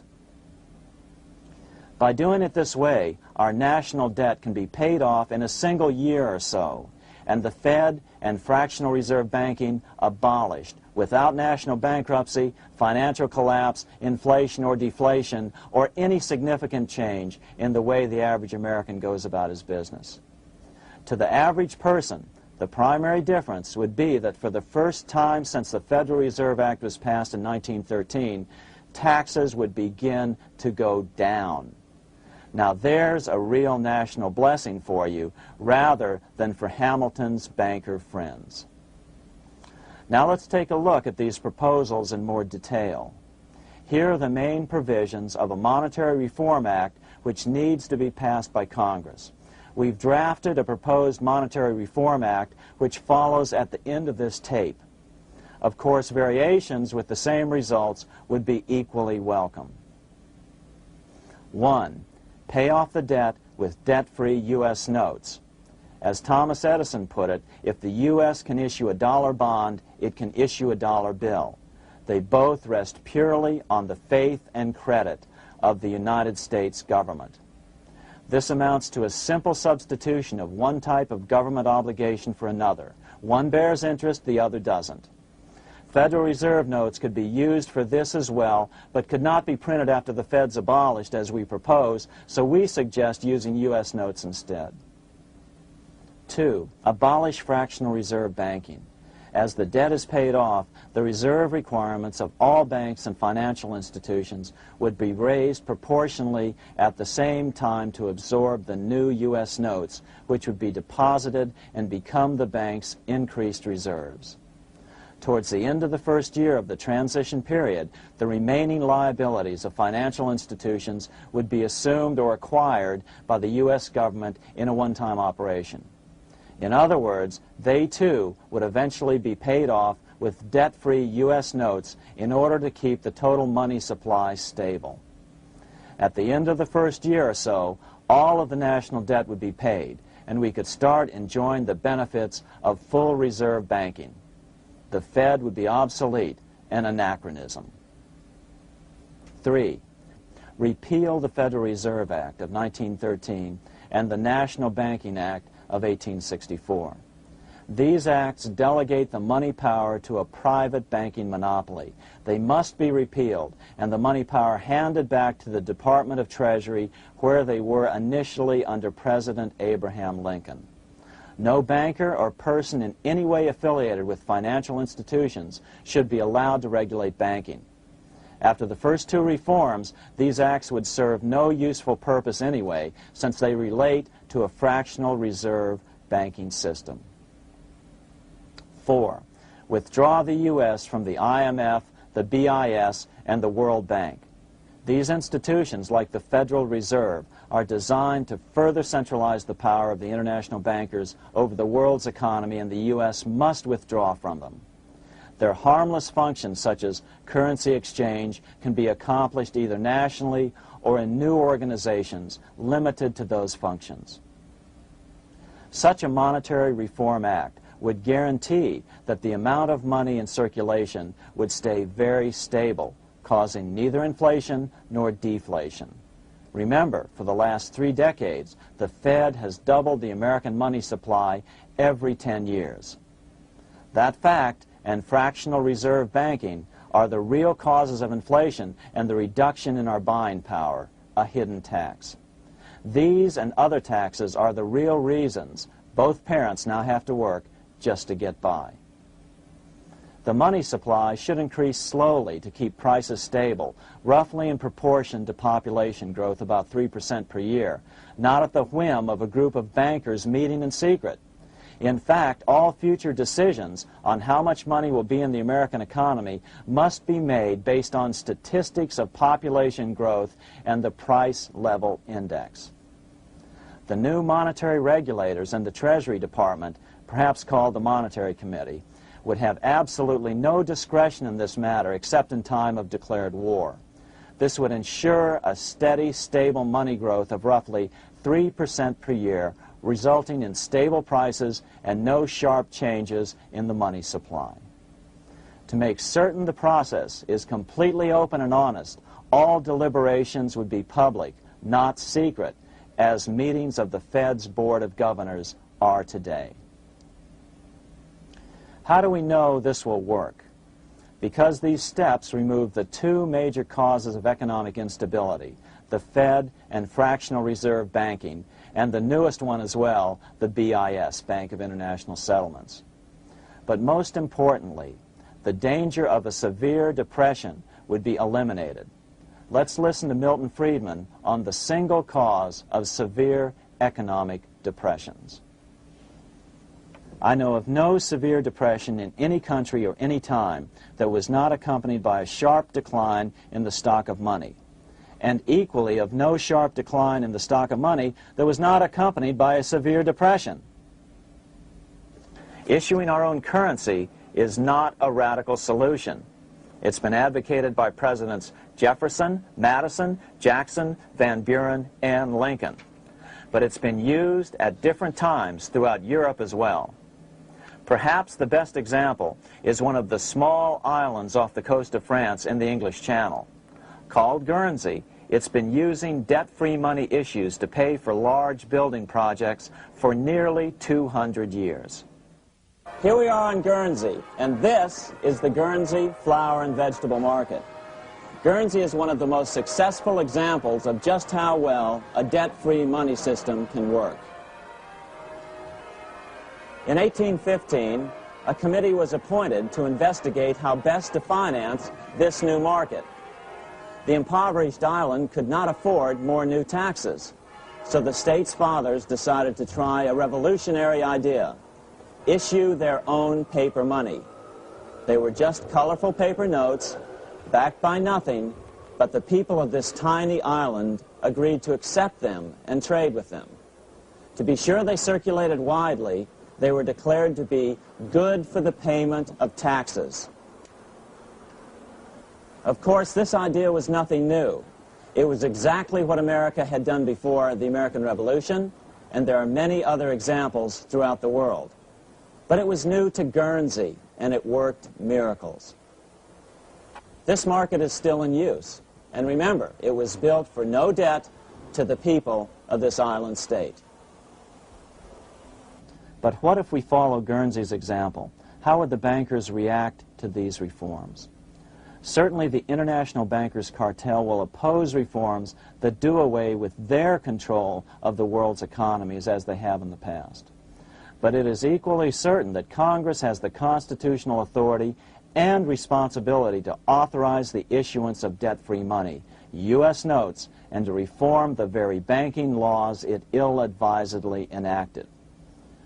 Undoubtedly, the bankers will claim that issuing debt-free money will cause severe inflation or make other dire predictions. But remember, it is fractional reserve banking which is the real cause of over 90% of all inflation, not whether debt-free U.S. notes are used to pay for government deficits.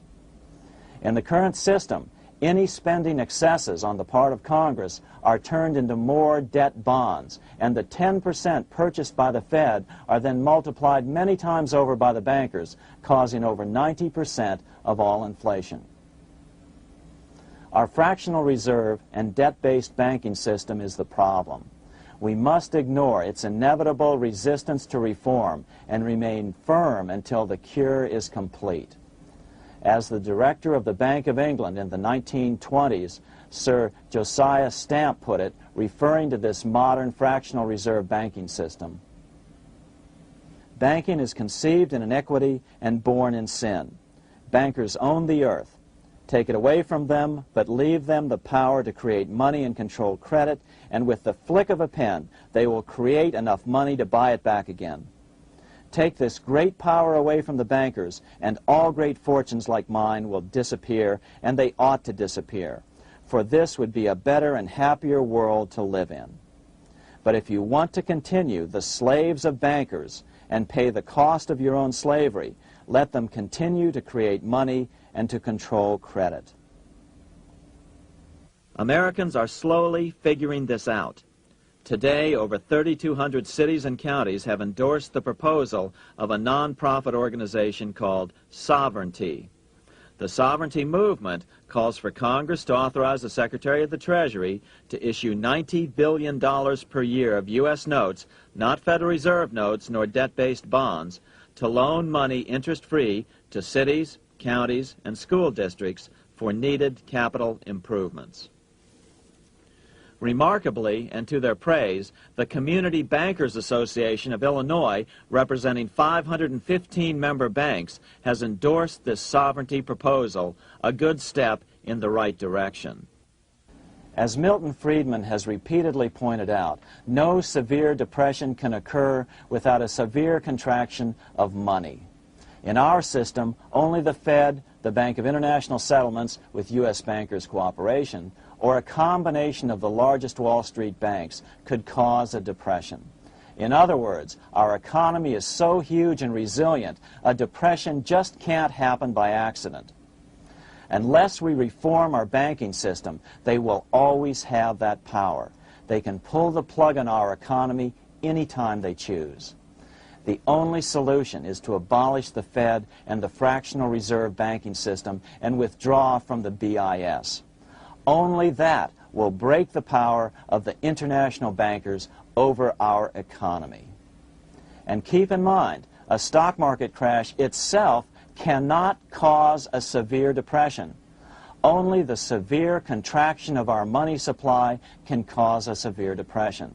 The stock market crash of 1929 only wiped out market speculators, mostly the small to medium ones, resulting in $3 billion in wealth changing hands. But it served as a smokescreen for a 33% contraction in credit by the Fed over the next 4 years, which resulted in over $40 billion in wealth from the American middle class being transferred to the big banks. Then, despite impotent howls of protest from a divided Congress, the independent Fed kept the money supply contracted for a full decade. Only World War II ended the terrible suffering the Fed inflicted on the American people. In a depression, the remaining wealth of the debt-burdened American middle class will be wiped out by unemployment, declining wages, and the resulting foreclosures. If we start to act to reform our monetary system, the money changers may do what they did in 1929 and then the 1930s, crash the stock market and use that as a smokescreen while contracting the money supply. But if we're determined to fight to regain control over our money, we can come out of it fairly quickly, perhaps in only a very few months, as U.S. notes begin to circulate and replace the money withdrawn by the bankers. The longer we wait, the greater the danger we'll permanently lose control of our nation. But some still wonder why the international bankers would want to cause a depression. Wouldn't that be killing the goose that is currently laying all those golden interest eggs? Remember what Larry Bates said at the first of this videotape. You see, in periods of economic upheaval, in economic crisis, wealth is not destroyed. It is merely transferred. Do we have any hints as to what the money changers have in store for us? Here's what David Rockefeller, the chairman of Chase Manhattan Bank, the largest Wall Street bank, had to say. We are on the verge of a global transformation. All we need is the right major crisis and the nation will accept the New World Order. So, crisis is needed to fulfill their plans quickly. The only question is when the crisis will occur. Fortunately, we probably have a little time. It's unlikely that this crisis will occur before the 1996 elections, but after that, the danger begins rising.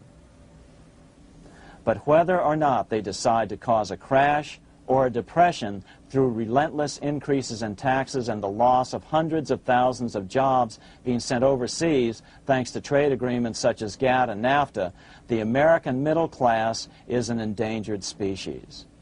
Cheaper labor, including slave labor in Red China, which Harry Wu has heroically documented, is being used to compete with American labor. In other words, money is being consolidated in fewer and fewer hands as never before in the history of this nation or the world.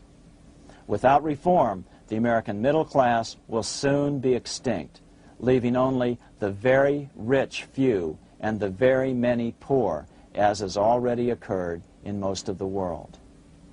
We've been warned of all this by congressmen, presidents, industrialists, and economists down through the years. Religious leaders, too, have seen the danger. About 1898, during the time of William Jennings Bryan, Pope Leo XIII put it this way. On the one side, there is the party which holds the power because it holds the wealth, which has in its grasp all labor and all trade, which manipulates for its own benefit and its own purposes all the sources of supply, and which is powerfully represented in the councils of state itself. On the other side, there is the needy and powerless multitude, sore and suffering. Rapacious usury, which, although more than once condemned by the Church, is nevertheless under a different form, but with the same guilt, still practiced by avaricious and grasping men, so that a small number of very rich men have been able to lay upon the masses of the poor a yoke little better than slavery itself. More recently, during America's Great Depression, Pope Pius XI spoke of the same problem. In our days, not alone is wealth accumulated, but immense power and despotic economic domination is concentrated in the hands of a few. This power becomes particularly irresistible when exercised by those who, because they hold and control money, are able also to govern credit and determine its allotment. For this reason, supplying, so to speak, the lifeblood to the entire economic body and grasping, as it were, in their hands the very soul of the economy, so that no one dare breathe against their will. Educate your friends. Our country needs a solid group who really understand how our money is manipulated and what the solutions really are. Because if a depression comes, there will be those who call themselves conservatives who will come forward advancing solutions framed by the international bankers. Beware of calls to return to a gold standard. Why? Simple, because never before has so much gold been so concentrated outside of American hands. And never before has so much gold been in the hands of international governmental bodies such as the World Bank and International Monetary Fund. A gold-backed currency usually brings despair to a nation, and to return to it would certainly be a false solution in our case. Remember, we had a gold-backed currency in 1929 and during the first 4 years of the Great Depression. Likewise, beware of any plans advanced for a regional or world currency. This is the international bankers' Trojan horse.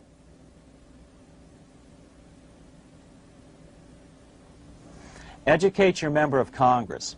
It only takes a few persuasive members to make the others pay attention.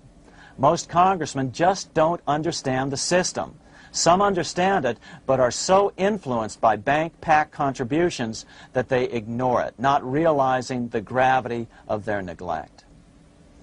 We hope we've made a valuable contribution to the national debate on monetary reform. It remains for each man to do his duty, consistent with his state in life. May God give us the light to help reform our nation and ourselves. We say ourselves because ultimately vast multitudes of men are going to be driven more and more to desperation by the accumulation of the world's wealth in fewer and fewer hands. Men will tend to become like their oppressors, selfish and greedy. Rather, let's keep in mind during this period of reform a warning not to lose sight of greater things, as Pope Pius XI put it. For what will it profit men that a more prudent distribution and use of riches make it possible for them to gain even the whole world, if thereby they suffer the loss of their own souls? What will it profit to teach them sound principles in economics, if they permit themselves to be so swept away by selfishness, by unbridled and sordid greed, that hearing the commandments of the Lord, they do all things contrary?